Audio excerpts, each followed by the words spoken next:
আল্লাহ সুবহানাহু ওয়া তাআলা তিনি বলছেন, নাহনু নাকুসসু আলাইকা আহসানাল কসাস বিমা আওহাইনা ইলাইকা হাযাল কোরআন। সারা পৃথিবীতে যত গদ্য পদ্য উপন্যাস কবিতা আবৃত্তি যা কিছু আছে,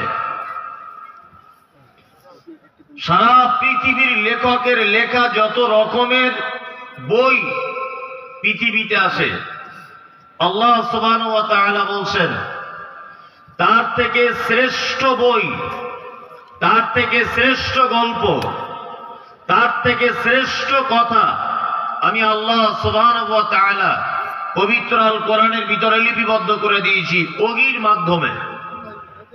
তার মানে আমি এটা মনে করি যে সারা পৃথিবীর মানুষ যে সমস্ত কিতাব বা বইগুলি অধ্যয়ন করে জ্ঞানী হওয়ার জন্য, একটা মানুষ জ্ঞান সঞ্চয়ের জন্য পৃথিবীর লেখকের যত লেখা বই পড়ে,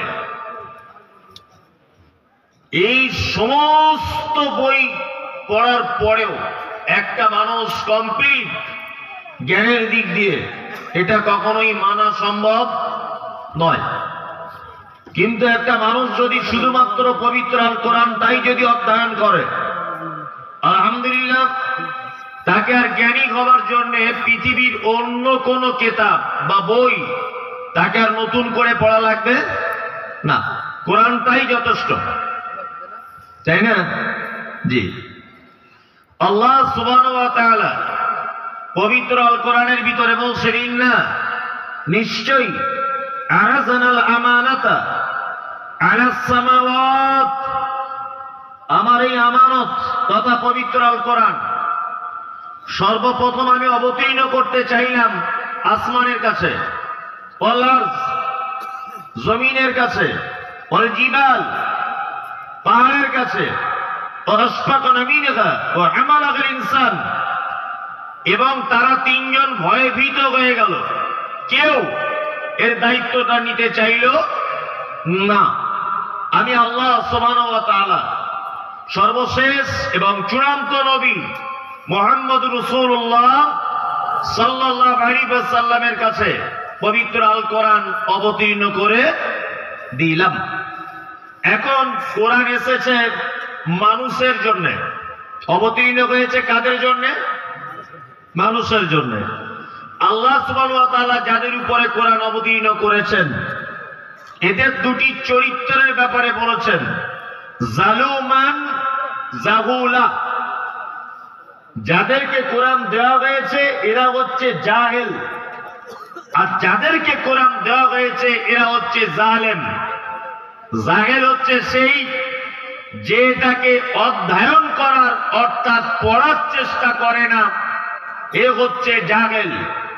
জালেম হচ্ছে সেই যে এটাকে পড়ার পরে মান্যতা দিতে পারে না অর্থাৎ মেনে নেয় না, এ হচ্ছে অত্যাচারী জালেম। কি বললাম বুঝলেন?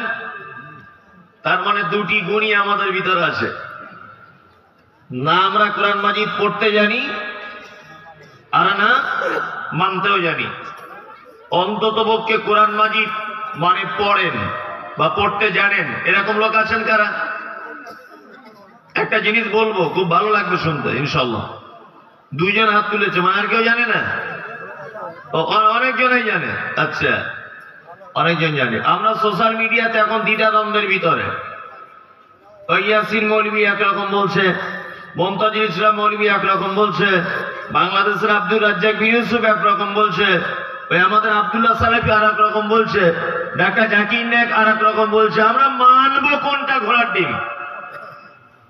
মানুষের ভিতরে এই শব্দগুলো আছে না? আছে তো? আচ্ছা, একই জিনিস, একই। বাংলাদেশের বলছেন আব্দুর রাজ্জাক বিন ইউসুফ সাহেব যে মসজিদে জুম্মার দিনে দুইবার আজান দেওয়া বেদাত, আব্দুর রাজ্জাক বিন ইউসুফ বলছেন। আর আমাদের ভারতবর্ষের বর্তমানে সবচেয়ে বড় আলেম বাঙালিদের ভিতরে মতিউর রহমান মাদানী হাফেজাহুল্লাহ দাম্মামে দায়ীর কাজ করছেন, উনি বলছেন দ্বিতীয় আজানকে বেদাত বলা যাবে না। হযরত উসমানের থেকে প্রমাণ রয়েছে, প্রয়োজন যদি হয় তাহলে দ্বিতীয় আজান কেউ দিতে পারে, কোনো সমস্যা নেই, তবে এটা বেদাত নয়। আর উনি বলছেন বেদাত। আমার এটা প্রশ্ন, তাহলে আমরা দ্বিধা দ্বন্দ্বের ভিতরে আছি কি আছি না? এখন হুজুরে হুজুরে যদি লড়াই চলে, পাবলিক কি করবে? এটা একটা প্রশ্ন। আসলে ঘটনা হচ্ছে যে এই সব ব্যাপারগুলো বুঝতে গেলে আর ইসলামটাকে সঠিকভাবে আপনার জানতে গেলে একটা জিনিস আপনাকে করা লাগবে। আপনি কাল থেকে করুন, ইনশাআল্লাহ দেখবেন সমস্যার সমাধান মিটে যাবে। আমি ইয়াসিন ভাইয়ের মতো অত গুছিয়ে বলতে পারি না যদিও, তারপরেও আমি চেষ্টা করছি আপনাকে বুঝিয়ে বুঝিয়ে বলা। আমি একটা ডাক্তারের কাছে গেলাম। ডাক্তারবাবু আমাকে বলছেন যে আপনাকে প্রত্যেকদিন 1 কেজি দুধ পান করতে হবে, প্রতিদিন 1 কেজি। আমি বললাম ডাক্তারবাবু কিসের দুধ পান করব? তা বলছে খাঁটি গাইর দুধ। তা আমি একটা গোয়ালাকে বললাম যে গোয়ালা ভাই, প্রত্যেকদিন আপনি আমাকে 1 কেজি করে দুধ দেবেন। প্রথম 2-3 দিন আমার স্ত্রী যখন দুধটা নিয়ে চুলোতে ফুটিয়ে দেয় বা জাল দেয় যেটাকে বলে, এই জাল দেওয়ার পরে ঠান্ডা হয়ে গেলে উপরে সর জমে যায়, দুধে যাবে না? যাবে। আমার স্ত্রীকে তখন আমি খুব হেসে বললাম, দেখো আমি গোয়ালা ভালো চয়েস করেছি, এ অরিজিনাল লোক, দুধে ভেজাল দেয় না। 3 দিন 4 দিন পরে দেখছি আর সর পড়ে না। তা গোয়ালাকে বলছি ভাই প্রথম 2-3 দিন সর পড়ছিল, এখন কেন পড়ে না? তা তখন বলছে 60 টাকা কেজি দুধ বিক্রি করে 40 টাকা কেজি খোল কিনে গরুকে খাইয়ে এতে কি আর লাভ করা যায়? তা প্রথম কাস্টমার ধরার জন্য অরিজিনাল দিয়েছি, এই 2-3 দিন আপনি আমার বাঁধা কাস্টমার হয়ে গেলেন, এবারে অর্ধেক কেজি পানি অর্ধেক কেজি দুধ। ভালো করে বুঝবেন, হাসির খোরাক আপনাকে দিইনি। এটা এত একটা জ্ঞান রয়েছে এই কথার ভিতরে, আপনি অবাক হয়ে যাবেন। নাম্বার 2, আমি তখন গোয়ালাকে বাদ দিয়ে দিলাম। বাদ দিয়ে দেওয়ার পরে মনে মনে ভাবছি যে মাদার ডেয়ারি দুধ আমাকে পান করতে হবে।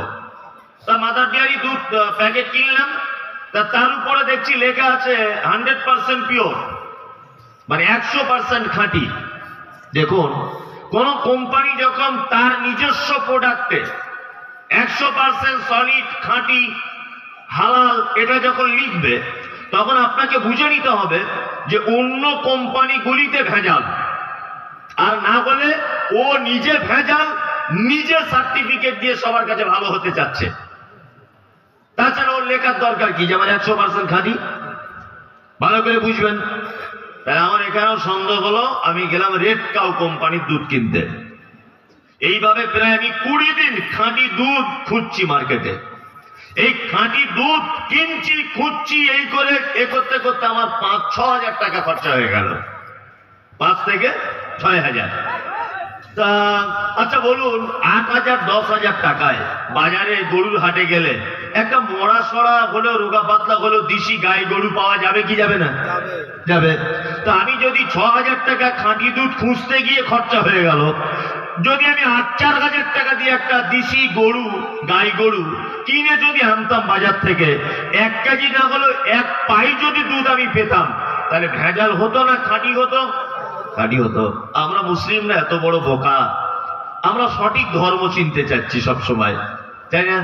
যে কোনটা সঠিক কোনটা কি, তুমি সঠিক পাবে না, তুমি সঠিক পাবে না। কিয়ামত পর্যন্ত তোমায় টাইম দেওয়া হলো, তুমি পাবে না। কারণ তুমি তো সেই লোক যে খাঁটি মাল তুমি খুঁজতে খুঁজতে তোমার সম্পদ নষ্ট করে দিয়েছো, অথচ তুমি এত বড় বদমাইশ লোক যে 4 হাজার টাকা দিয়ে একটা গাই কিনতে পারলে না। তার মানে সারা জীবন আলেমুলামাদের দিকে তাকিয়ে তুমি ইসলামটাকে ওজন করেছো, কারটা ভালো কারটা খারাপ। মুমতাজুল ইসলাম কি বললো, ইয়াসিন কি বললো, কুরবান কি বললো, সাইফুল কি বললো, আকরামুল কি বললো।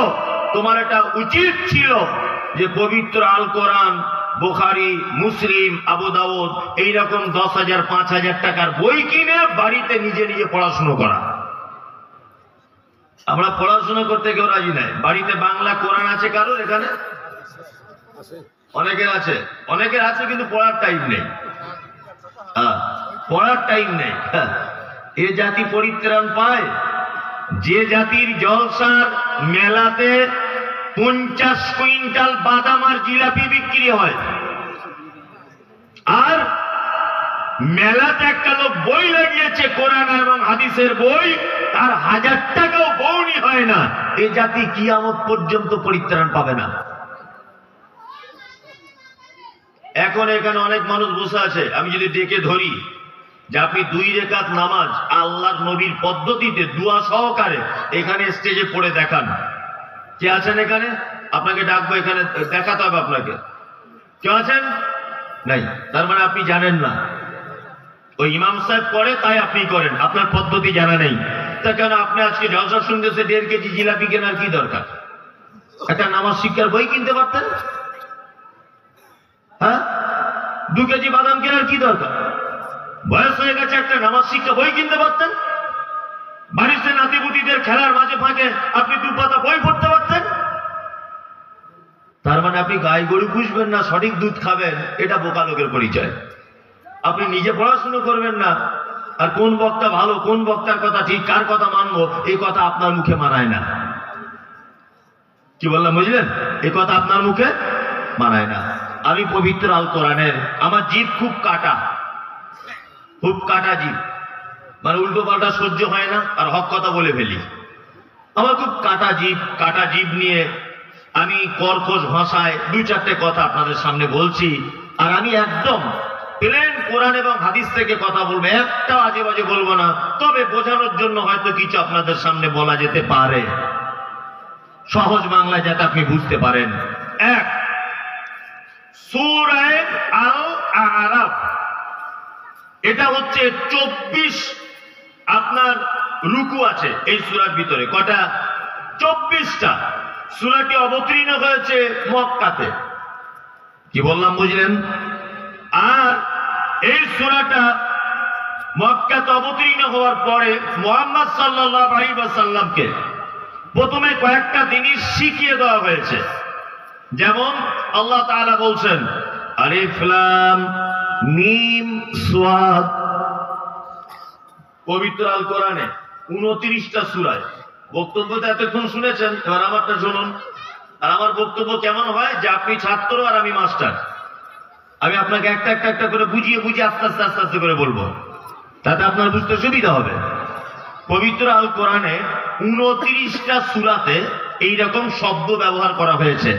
আলিফ লাম মিম তাহা কাফ হা আইন সাদ ইয়াসিন আলিফ লাম রা আলিফ লাম মিম সাদ নুন কফ, এরকম 29টা সূরা। কটা?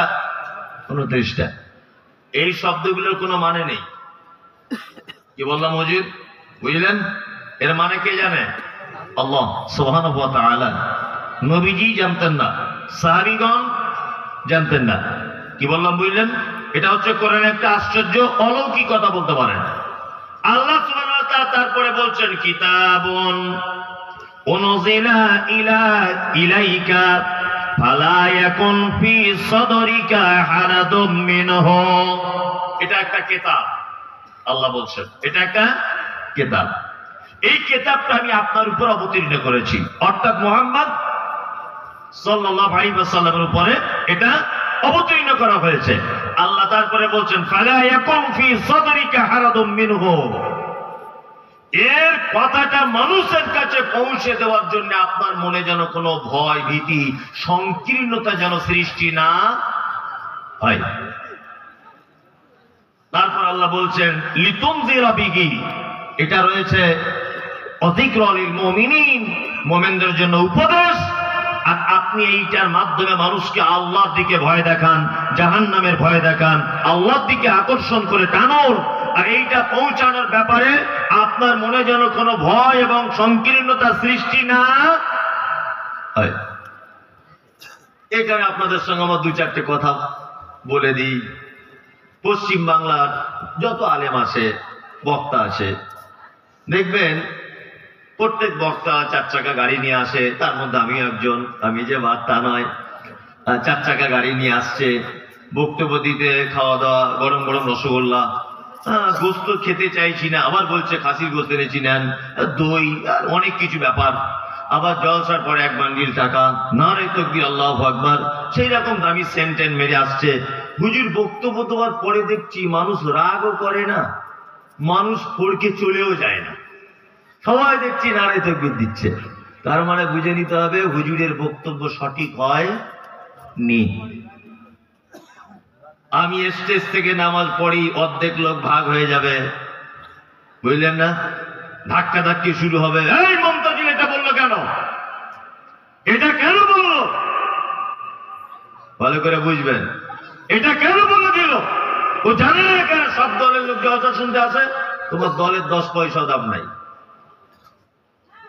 আমি স্টেজ থেকে নামলেই যদি হক কথা বলার কারণে ঝামেলা সৃষ্টি হয়ে যায়, তখন বুঝে নিতে হবে যে আমি অরিজিনাল বক্তব্য দিতে পেরেছি। আমি বলছি প্রত্যেক নবীদেরকে মারা হয়েছে, মারা হয়নি? প্রত্যেক নবীদের মারা হয়েছে কি হয়নি? আমাদের নবী মুহাম্মদ সাল্লাল্লাহু আলাইহি ওয়াসাল্লামকে মারা হয়েছে কি হয়নি? হয়েছে। তো এখনকার কোন হুজুরকে মানুষ মারে না কেন? এখনকার কোন আলেমকে মারে না কেন? ডিসি মুরগির ডিম সিদ্ধ করে খাওয়াচ্ছে, কারণ তার মানে ওই হচ্ছে হুজুর আসল। বলছে সাপের মুখেও চুমা দাও, ব্যাঙের মুখেও চুমা দাও, এ হচ্ছে 1 নম্বর ইবলিশ শয়তানে। কি বললাম বুঝলেন? হক এটা বাতিল, এটা বাতিল, এটা হক। হক আর বাতিল মিশ্রিত হতে পারে না। দেখছেন না বাংলাদেশের অবস্থা? প্রখ্যাত আলেম ডাক্তার মুজাফফর বিন মহসিন জেল কেটে এলেন। বাংলাদেশের প্রখ্যাত আলেম আব্দুর রাজ্জাক বিন ইউসুফ বক্তব্য রাখতে গিয়ে মেরে হাতে বাঁশ দিয়ে মারছে, গাড়ি ভাঙচুর। দেখেছেন এগুলো সোশ্যাল মিডিয়ায়? দেখেছেন? বাংলাদেশের প্রখ্যাত আলেম আল্লামা দেলোয়ার হোসেন সাঈদী 1 যুগ যাবত নির্যাতনের শিকার হয়েছেন জেলখানার ভিতরে। এক পর্যায়ে লোকটার মৃত্যু পর্যন্ত ঘটেছে। আপনারা দেখেছেন? দেখেছেন না? কিসের কারণে? কিসের কারণে? শুধুমাত্র হক কথা বলার কারণে। আমি যেখানেই যাই, আমি স্টেজে ওঠার আগে বড় একটা খাতায় লিখে দেয়, হুজুর এই ব্যাপারে বলবেন না, তাহলে মাদ্রাসায় আদায় কম হবে। এই ব্যাপারটা একটু বাদ দিয়ে বলবেন, কারণ সব দলের লোক আছে। আমি বলছি সব দলের লোক আদায় কম হবে, তুই আমাকে আনলি কেন? তুই আমাকে দাওয়াত করলি কেন সেটা বল। আমি এটা বলবো না, ওটা বলবো না, তোমার বাপের গল্প বলবো? হ্যাঁ, আমি আমার বাপের গল্প শোনাবো না। চলুন একটা কথা বলে দিই, আমাদের নবী মুহাম্মদ, জোরে বলুন মুখ দিয়ে, না তো পাপ হবে। আল্লাহ নবী সাল্লাল্লাহু আলাইহি ওয়াসাল্লাম বলেছেন, ওই লোকের নাক ধুলায় মিশে যাক, ওই লোকের নাক ধুলাতে ভিসিয়ে যাক। 3 বার বললেন, ওই লোকের নাক ধুলাতে ভিসিয়ে যাক, মানে অপমানিত হোক ওই লোক দুনিয়াতে, যে লোক আমার নাম শুনলো তারপর সাল্লাল্লাহু আলাইহি ওয়াসাল্লাম বললো না।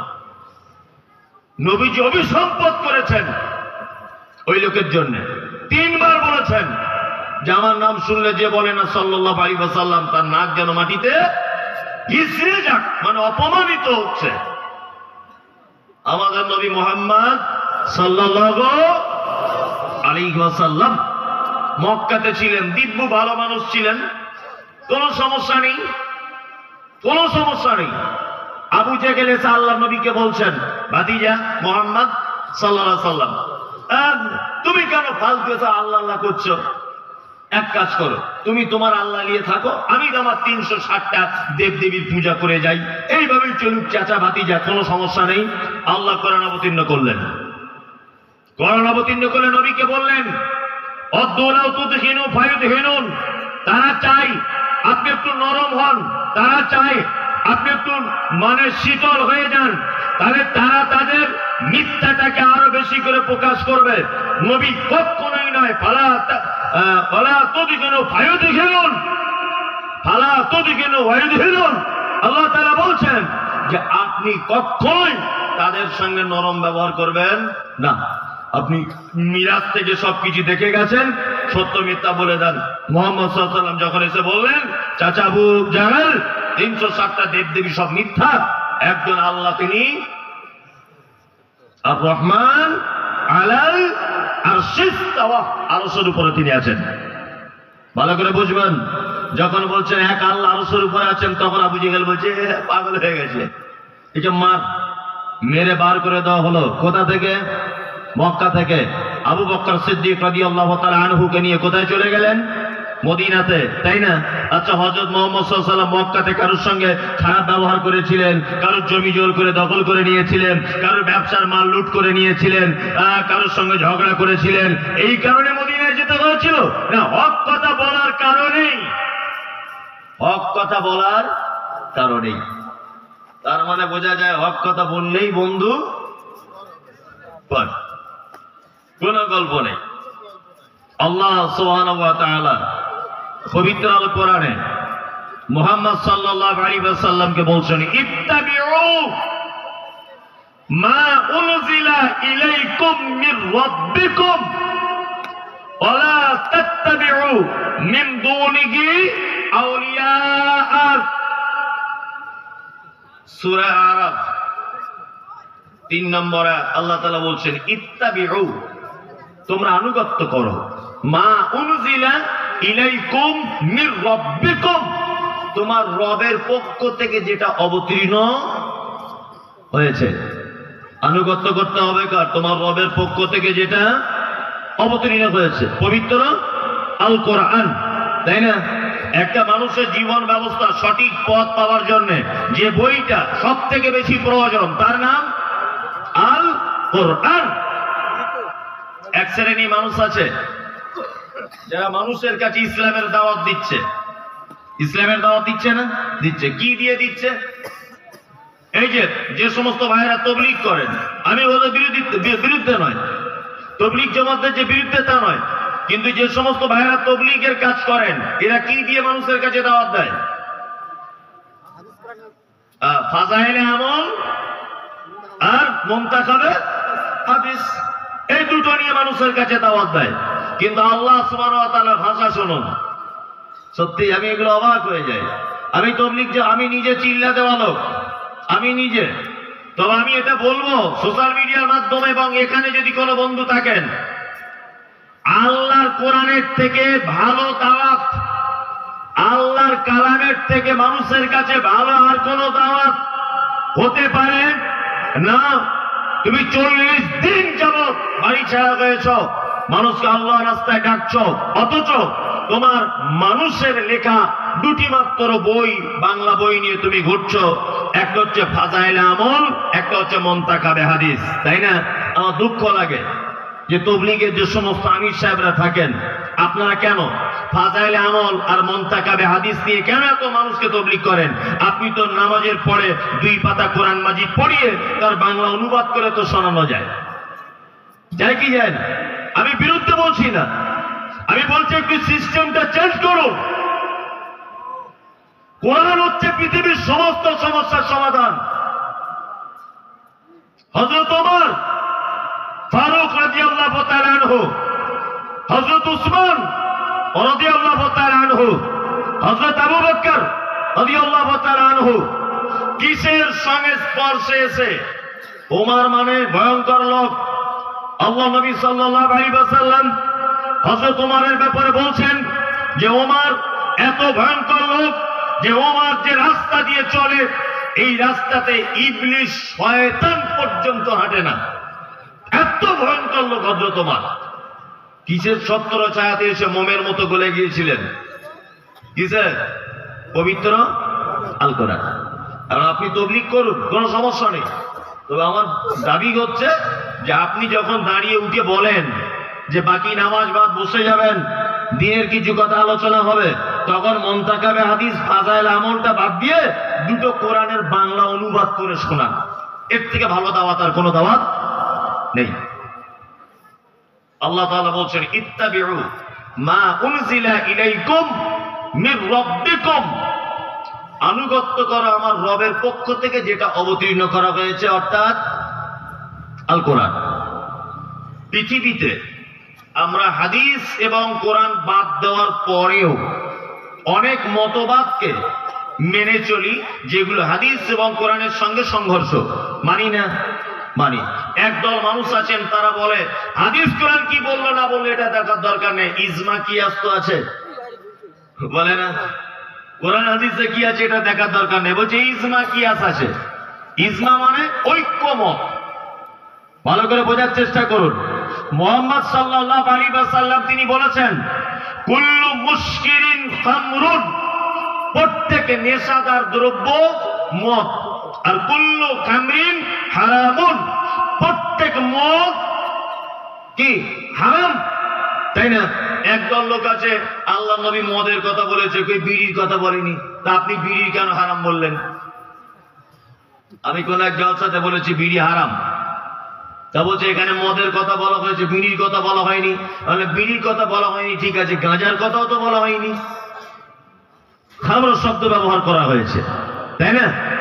এখন ওরা এই ব্যাপারে ওলামাদের ইখতিলাফকে, কিছু ওলামা ইখতিলাফ করেছে যে বিড়ি মাকরুহ, কিছু কিছু ওলামারা, কেউ কেউ বলেছে খৈনি গুল এগুলো মাকরুহ।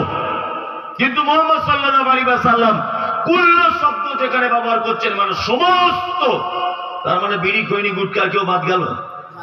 কেউ বাদ গেল? কেউ গেল না। হাদিস কোরআন যেখানে পড়ে আছে সব বাদ দিয়ে বলছে আমার হুজুর বলেছে। তোমার হুজুরের 12টা বাজিয়ে দিবে, বিয়ে আদব কোথাকার, তুমি বুঝো হুজুর হুজুর করছো? পবিত্র আল কোরআন আল্লাহ সুবহানাহু ওয়া তাআলা বলছেন আতিউল্লাহ ইয়া আইয়ুহাল্লাযীনা আমানু আতিউল্লাহ, এই তোমরা যারা ঈমান এনেছো শোনো, আল্লাহর আনুগত্য করো, ওয়া আতিউর রাসূল, রাসূলের আনুগত্য করো, ওয়া উলিল আমরি মিনকুম, তোমাদের মধ্যে যারা উলিল আমর অর্থাৎ ধর্মীয় ব্যাপারে যারা পণ্ডিত, যারা নেতা, তোমরা তার আনুগত্য করো। আল্লাহ তাআলা বলছেন ফাইন তানাযাতুম ফি শাইইন ফারুদ্দু ইলাল্লাহি ওয়া রাসূল, তোমাদের নেতাদের কথা তো যদি তোমাদের মাঝে মতবিরোধ সৃষ্টি হয়, তোমরা আল্লাহ এবং তার রাসূলের দিকে প্রত্যাবর্তন করো। তাহলে আমাদের সর্বক্ষেত্রে মেনে চলতে হবে কোরআন এবং কি সহিহ হাদিস, তাই তো? এবার আপনাদেরকে একটা কথা বলি, আল্লাহ তাআলা বলছেন আলা তাত্তাবিউ মিন দুনিহি আউলিয়া, এই একটা শব্দ আছে না আমাদের পাড়া গ্রামে, আল্লাহর ওলি আছে না? ওলি এক বচন, বহু বচন আউলিয়া। আল্লাহ বলছে ওয়ালা তাত্তাবিউ, একদম আনুগত্য করবে না, মিন দুনিহি, এইটা অর্থাৎ কোরআন এবং মুহাম্মদ সাল্লাল্লাহু আলাইহি ওয়াসাল্লামকে ছাড়া আউলিয়া, ওলিয়া উলিয়াদের। আল্লাহ বলছে, আর আমাদের এক শ্রেণীর মানুষ তো ওলি আল্লাহ ছাড়া তার বাঁচাই বড় মুশকিল, মুশকিল নয়? মানে ওলি আল্লাহর প্রতি এত ভক্তি, মানে আল্লাহ থেকে মনে হয় এক গাঁট বেড়ে গেছে। হচ্ছে কি হচ্ছে না? হচ্ছে। আবার আমাদের মাঝখানে ওলিদের ব্যাখ্যা করা হয়, ও বন্ধুরা, আল্লাহর ওলি হতে গেলে 30 বছর জঙ্গলে বসবাস করতে হয়, বিয়ে করা যাবে না, মাথায় বড় বড় চুল হতে হবে, গোঁফ বড় বড় হতে হবে, উকুনে ভর্তি। আল্লাহর ওলি যেমন আল্লাহর ওলি অমুক ওলি ছিলেন, 30 বছর অমুক সাগরের পাড়ে বসবাস করতেন, তার ডান পাটা 30 বছর গাছের ডাগায় বাঁধা ছিল, আল্লাহর ওলি। মানে এসব গাঁজা খাওয়া ছাড়া এসব কথা কেউ শুনবে? জি জি জি। তাও তো এক শ্রেণীর মানুষ বলছে নারে তাকবীর আল্লাহু আকবার, বলছে না? ওলিদের ঘটনা বলছে শুনুন।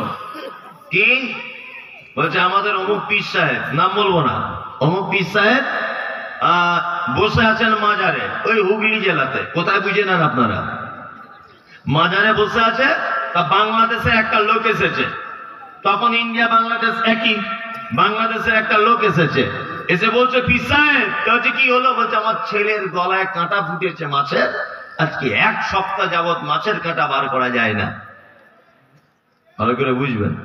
তখন পীর সাহেব বলছে এক কাজ করো, চোখটা বন্ধ করো। লোকটা চোখটা বন্ধ করে থাকলো।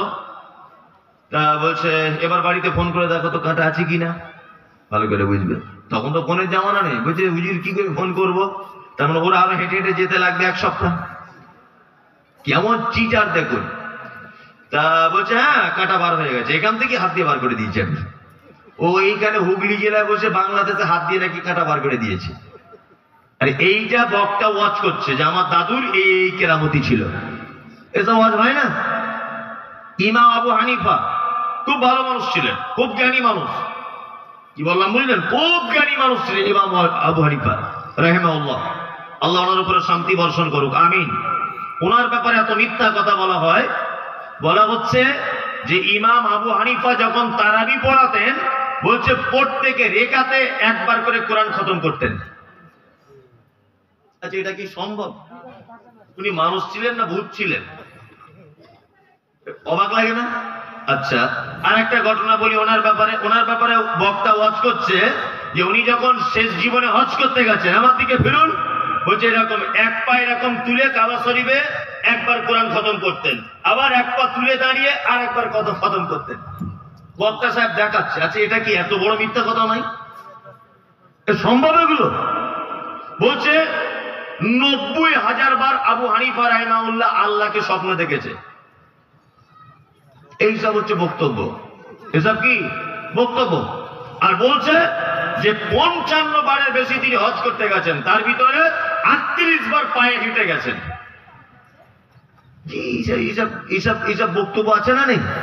এগুলো আল্লাহর ওলিদের আমরা বর্ণনা করি না, মেসেজে করি। আল্লাহু আকবার। আচ্ছা, এবার আপনাদেরকে জিজ্ঞেস করছি, আল্লাহর ওলি হওয়া সহজ না কঠিন? বলুন তো। একদম জলের মতো, শুধু সহজ না, জলের মতো।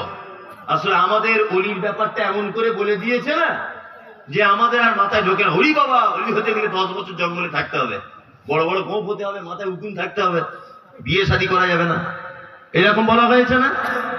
আমি মমতাজুল ইসলাম বলছি, অলি আপনি আজকে থেকেই শুরু করে দেন। পাড়ার লোকের সঙ্গে ভালো ব্যবহার করুন, 5 ওয়াক্ত নামাজ পড়ুন, রোজা রাখুন, আত্মীয় সম্পর্ক ভাই বোনের সবাই কাল দাওয়াত করে খাওয়ান। যে বুবু যা হয়ে গেছে জমি জায়গা নিয়ে ঝামেলা বাদ দে, সব একই মায়ের পেটের সন্তান, তুইও জমি পেতিস আমিও পেতুম, একটু মন কষাকষি, সবাই যে এক জায়গা হয়ে যায়। আপনি সব ভালো কাজগুলো করুন। অলি মানে বন্ধু, অলি মানে কি বন্ধু। তা আপনি আল্লাহর বন্ধু হতে পারবেন না? আপনি আজকে রাত উঠে তাহাজ্জুদ পড়ুন, আল্লাহ আপনাকে ভালোবাসবে না? আপনার সম্পদ আছে, আপনি 1 লাখ টাকার কথা দান করে দেন, আল্লাহ আপনাকে ভালোবাসবে না? বাসবে, আপনিও তো আল্লাহর ওলি। আশ্চর্য ব্যাপার।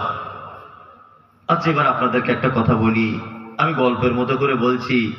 আমি জানি আমার বক্তব্য খুব ভালো লাগছে না, তারপরে একটু কষ্ট করে শুনুন। আচ্ছা, সারা পৃথিবীর সব থেকে দামি লোক নাম কি? হযরত মুহাম্মদ। বলুন সবাই, মুখটা খুলে নবীর নামটা বলুন, মুহাম্মদ সাল্লাল্লাহু আলাইহি সাল্লাম। আচ্ছা, সাল্লাল্লাহু আলাইহি সাল্লাম যেটা বললাম, এর বাংলা মানেটা কি? কোথায় আমি এলাম আর কি, এরাম গিরাম আমি জীবনও দেখিনি। সাল্লাল্লাহু আলাইহি সাল্লামের বাংলা জানেন না? আল্লাহ তুমি তার উপরে শান্তি বর্ষণ করো। এটা তাহলে নবীজি সারা পৃথিবীর সব থেকে দামি লোক না নরমাল লোক? দামি লোক। এই দামি লোকের জন্য নামটা শুনে এখানে বসে একজন সুদখোর, এখানে তো সবাই ফেরেশতা না, কিছু মাতালও থাকতে পারে, চোরও থাকতে পারে। তাহলে সেই চোরটা পৃথিবীর সব থেকে দামি লোকের জন্য বলছে আল্লাহ তোমার উপরে শান্তি বর্ষণ করুক। তাহলে চোর নবীর কাছে দোয়া চাইলো না নবীর জন্য দোয়া করলো? কোনটা? দোয়া করলো। আচ্ছা, নবীর পরে পৃথিবীর দ্বিতীয় সব থেকে দামি মানুষকে? রাইট, আবু বকর সিদ্দিক রাদিয়াল্লাহু তাআলা আনহু। আবু বকর, তাই না? আবু বকর কেমন দামি! আল্লাহু আকবার। সত্যি এগুলো মানে অবাক হয়ে যায়। এসব হাদিসগুলো যখন চোখে পড়ে যায় মানে বিশ্ব অভিভূত হয়। আল্লাহ নবী সাল্লাল্লাহু আলাইহি ওয়াসাল্লাম বলছেন যে পৃথিবীতে যদি আমি অন্তরস্থল থেকে কোনো মানুষকে যদি বন্ধু রূপে মানতাম, তাহলে আমি আর কাউকে বন্ধু করতাম না, আমি বন্ধু করতাম আবু বকরকে। আবু বকরকে আমি বন্ধু করতাম। আল্লাহু আকবার। আবু বকর দ্বিতীয় মানুষ। নাম শুনলে কি বলি? রাদিয়াল্লাহু তাআলা আনহু। বাংলা মানে আল্লাহ তুমি তার উপর খুশি হও, তুমি তার উপর রাজি হও, তাই তো? তাহলে আবু বকরের জন্য দোয়া করলাম না তার কাছে দোয়া চাইলাম? দোয়া করলাম। ওমর একই, উসমান একই, আলী একই, আবু হুরায়রা একই, আব্দুর রহমান ইবনে আউফ একই, সাদ ইবনে আবি ওয়াক্কাস একই, আবু তালহা একই, মুসাব বিন উমাইর একই। সব সাহাবীদের নাম শুনে আমরা বলি না রাদিয়াল্লাহু তাআলা আনহু? বলি। তার মানে আমাদের মতো গুনাহগার, আমাদের মতো পাপী, আমাদের মতো মাতাল সুদখোর দোয়া করছে কাদের জন্য? মুহাম্মদ সাল্লাল্লাহু আলাইহি ওয়াসাল্লাম এবং ওনার আশ্চর্য আশ্চর্য সাহাবীদের জন্য, তাই না? এবার আপনাকে আর একটা কথা বলছি। এক, আমাদের পশ্চিম বাংলায় যত আল্লাহর ওলি আছে বা ছিল, সব আল্লাহর ওলিদের ঈমানগুলোকে একটা পাল্লায় তোলা হলো, বুঝবেন। আর একটা পাল্লাতে হযরত আবু বকরের ঈমানটা চাপানো হলো। বলুন তো বুজুর্গিতে কার ঈমানটা ভারী হবে? আবু বকর। আপনার তো বুদ্ধি বেশ ভালো, চমৎকার বুদ্ধি। এবার আর একটা কথা বলি, আমাদের যত পীর ওলি আউলিয়া, বড় পীর, মেজ পীর, ছোট পীর, লম্বা বেটে ন্যাংটো কাপড়ওয়ালা, সব যত পীর আছে সব পীরগুলোকে এই জায়গাটায় চাপালাম। আবু বকর, ওমর, উসমান, আলী, আব্দুর রহমান ইবনে আউফ, আবু হুরায়রা, যত সাহাবী, সব সাহাবীদেরকে পীর সাহেবদের সাথেই চাপালাম। এইবার আমি চাপালাম এদিকে মুহাম্মদ সাল্লাল্লাহু আলাইহি ওয়াসাল্লামকে। বলুন ইমানদারিতে বুজুর্গিতে কার পাল্লা ভারী হবে? মুহাম্মদ, জোরে বলুন, সাল্লাল্লাহু আলাইহি ওয়াসাল্লাম। এইবার আপনারা তো এতক্ষণ পরে বললেন যে তার মানে সব পীর ওলি আউলিয়াদের থেকে আবু বকরের ঈমান বেশি হবে। তাহলে এবার আপনারা বিচারটা করুন, ওলি আউলিয়া, আমরা পীর ফকির যাদের বলি আমাদের দেশে থাকে, এদের মাজারে গিয়ে দোয়া চাওয়া জায়েজ না না জায়েজ? আপনি ফতোয়া দেন। হারাম। এদের কবরে যদি চাওয়া জায়েজ হতো তাহলে আবু বকরের কবর আছে মদিনাতে, সেখানে চাওয়া জায়েজ হতো। আবু বকরের জন্য আমরা দোয়া করি, আর এ কোথায় 4 নম্বর কোয়ালিটির পীর। পীর কিনা ঘোড়ার ডিম তার ঠিকই নাই, তাই না? পীর কিনা তার কোনো ঠিকই নাই, তার কবর আমরা ছেলে যাইতে যাচ্ছি। হ্যাঁ, আশ্চর্য ব্যাপার, আশ্চর্য ব্যাপার, এগুলো অবাক হয়। ওই জন্য একটা কথা মনে পড়ে গেল, খুব সহজে কথাটা বলি, আপনার দেখবেন খুব ভালো লাগবে শুনতে। একজন পীর সাহেব বাড়িতে একটা খাদেম রেখেছে। খাদেম ওই চামচা, যারা কি গোদা বাংলায় চামচা। তা পীর সাহেবের ওই চামচার সঙ্গে একটু ঝামেলা ঝগড়া হয়েছে বলে পীর সাহেবের চামচাকে বলছে তুই বাড়ি চলে যা, তোকে আর রাখবো না। তা চামচা তখন বলছে হুজুর আপনি যদি আমায় তাড়িয়ে দেন কি করে খাবো? তো বলছে এক কাজ কর, আমার ওই গাধা আছে 4-5টা, একটা গাধা নিয়ে যা, বাড়ি গিয়ে ওই ভাড়াটা খাটবি, মালটাল ববি আর খাবি যা। তা ও গিয়ে মালটাল বইছে গাধায় করে, যা 100-200 হচ্ছে, খাচ্ছে। একদিন হঠাৎ গাধা মারা গেল। হঠাৎ ও খুব কাঁদছে আর মনে মনে ভাবছে কি করা যায়, ইনকামের রাস্তা তো শেষ। ও তখন মনে মনে ভাবছে যে রাতের বেলা রাস্তার ধারে একটা মাজার করে দেবো। নিয়ে গাধাটাকে শুইয়ে দিল কবরের ভিতর, উপরে চাদর চড়িয়ে দিল, আর বড় করে আরবিতে লিখে দিল গাধা শাহ রহমতুল্লাহ আলাইহি। রাতারাতি পীরের মাজার। আগের যে পীর ও যার কাছে থাকতো ওর কাছের থেকে এর কাস্টমার বেশি হচ্ছে, মানে আশ্চর্য পীর তো, রাতারাতি পীর। আর ওর প্রথম পীরের কাস্টমার কমে গেছে। ও একদিন গুটি গুটি গুটি গুটি পায়ে এর কাছে এসে বলছে, আরে চামচা তুই কি করে সব করলি, সত্যি কথা বলতো। বলছি কেন, আপনি যে গাধাটা দিয়েছিলেন কি করবো, মরে গিয়েছিল, ফেলে না দিয়ে মাজার করে দিয়েছি, আর যে ধান্দা খুলিয়েছি সাংঘাতিক মাল করছে টাকা। তখন ওই পীরটা বলছে, আরে পাগল, তোকে যে গাধাটা দিয়েছি ওই গাধার মায়ের মাজার আমার বাড়িতে আছে। কি বুঝলেন? কিছু বুঝলেন? তার মানে দুজনাই চিটিং, দুজনাই চিটার। আল্লাহু আকবার। এই তো আমাদের সমাজের অবস্থা। আচ্ছা আমি বলছি, একটা পীর কত জায়গায় মরে? এক জায়গায় মরে, মাঝে এক জায়গায় কথা। কলকাতা, আমি অ্যাড্রেস গুলো দিচ্ছি, যারা কলকাতা যাবেন, এখানে গাড়ির ড্রাইভার আছেন কেউ? আসেন আসেন। দমদম এয়ারপোর্ট, তারপরে মধ্যমগ্রাম আর বারাসাত, এর মাঝখানে বাম দিকে তাকাতে তাকাতে আসবেন, দেখবেন রাস্তার ধারে একটা মাজার আছে, তার নাম একদিল শাহ। দেখেছেন? একদিল শাহ, রাস্তার উপরে মাজার। ওই একদিল শাহ মাজার, ওখান থেকে আবার কাজীপাড়া বলে একটা জায়গা আছে বারাসাতে, ওখানে একটা একদিল শাহ মাজার, ভালো করে বুঝবেন। ওখান থেকে আপনি চলে যান হাড়োয়াতে, ওইখানে দেখবেন ওই উত্তর 24 পরগনাতে হাড়োয়াতেও আছে একদিল শাহ মাজার। ওই যে একটা পীর মরে কত জায়গায়, ভাবতেও অবাক লাগে, অবাক লাগে না? মাজার যদি হয় এক জায়গায় হবে, কত জায়গায় মরে। আল্লাহ সুবহানাহু ওয়া তাআলা বলছে ওয়ালা তাত্তাবিউ, তোমরা আনুগত্য করো না মিন দুনিহি আউলিয়া, আমাকে আর রাসূলকে বাদ দিয়ে কোনো ওলি আউলিয়াদের আনুগত্য করো কি না। তার মানে কারো কথা চলা মানা যাবে না। কোন হুজুর কি বললো, কোন খেজুর কি বললো চলবে না। হাদিস এবং কোরআন কি বললো এটা আমাদের সব থেকে বড় দলিল। যদি আল্লাহর ওলিদের ঘটনা যদি বলতেই হয়, আবু বকরের আমরা ঘটনা শুনবো, আমরা উমারের ঘটনা শুনবো, আমরা বেলালের ঘটনা শুনবো, আমরা কেন এই সমস্ত ভণ্ড লোকেদের ঘটনা শুনে সময় কাটাবো কেন, তাই না? সাহাবীদের ভিতরে অলৌকিক ঘটনা নেই, আছে না নেই? চলুন চমৎকার কয়েকটা ঘটনা আপনাদের এবার বলি। এক, হযরত আবু হুরায়রার নাম শুনেছেন? শুনেছেন।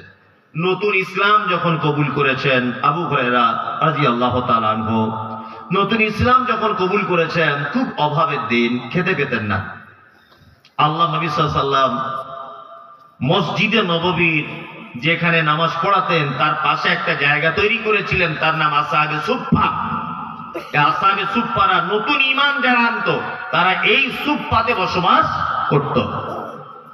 তো হযরত আবু হুরায়রা বলছেন একদিন 2-3 দিন খাওয়া হয় না, কেউ কিছু দেয় না, খাওয়া হয় না। তা আল্লাহ রাসূল যে মেম্বারে খুতবা দিতেন, খুব মনোযোগ দিয়ে শুনুন, ইমোশনাল ভাবে। আল্লাহ রাসূল যে মেম্বারে খুতবা দিতেন, ওই মেম্বারে এরকম টেক লাগিয়ে হযরত আবু হুরায়রা শুয়ে আছেন, পেটের সাথে পেট, আর এই রকম ভাবে ট্যাঙ্ক তুলে আবু হুরায়রা 2-4 ঘন্টা এরকম ভাবে বসে আছেন, কেউ খাবারের কথা কিছু বলে না। রাস্তায় থাকতে না পেরে তিনি রাস্তায় বেরিয়ে পড়লেন। আল্লাহ নবী সাহাবী আবু হুরায়রা রাস্তায় মনে মনে ভাবছেন কারো কাছে তো ডাইরেক্ট খাদ্য চাওয়া যাবে না, সাহাবীদের একটা চরিত্র, চেয়ে খাওয়া কি ভালো না খারাপ? খারাপ। উনি মনে মনে ভাবছেন যে রাস্তা দিয়ে যদি কেউ আসে তাহলে তাকে একটা কোরআনের আয়াত সম্পর্কে আমি জিজ্ঞেস করব, আর সে আমার দিকে তাকাবে, তাকিয়ে বুঝতে পারবে যে আমার চোখ মুখ ঢুকে গেছে, 2-3 দিন খাওয়া হয় না, যে ভাই তোমার কি ব্যাপার, রাস্তায় কেন আছো, সে বুঝতে পেরে যাতে আমায় কিছু দেয়। হযরত আবু হুরায়রা বলেন আমি রাস্তাতে বসে আছি ধুলো বালি মাখা অবস্থাতে, আর হযরতে আবু বকর সিদ্দিক রাদিয়াল্লাহু তাআলা আনহু ওই রাস্তা দিয়ে তিনি হেঁটে হেঁটে হেঁটে আসছেন। আর হযরত আবু হুরায়রা বলেন ভাই আবু বকর, কোরআনের ওই আয়াতটা কোথায় আছে তুমি একবার বলে দাও। হযরত আবু বকর বললেন অমুক জায়গাতে আছে এই এই ব্যাপার।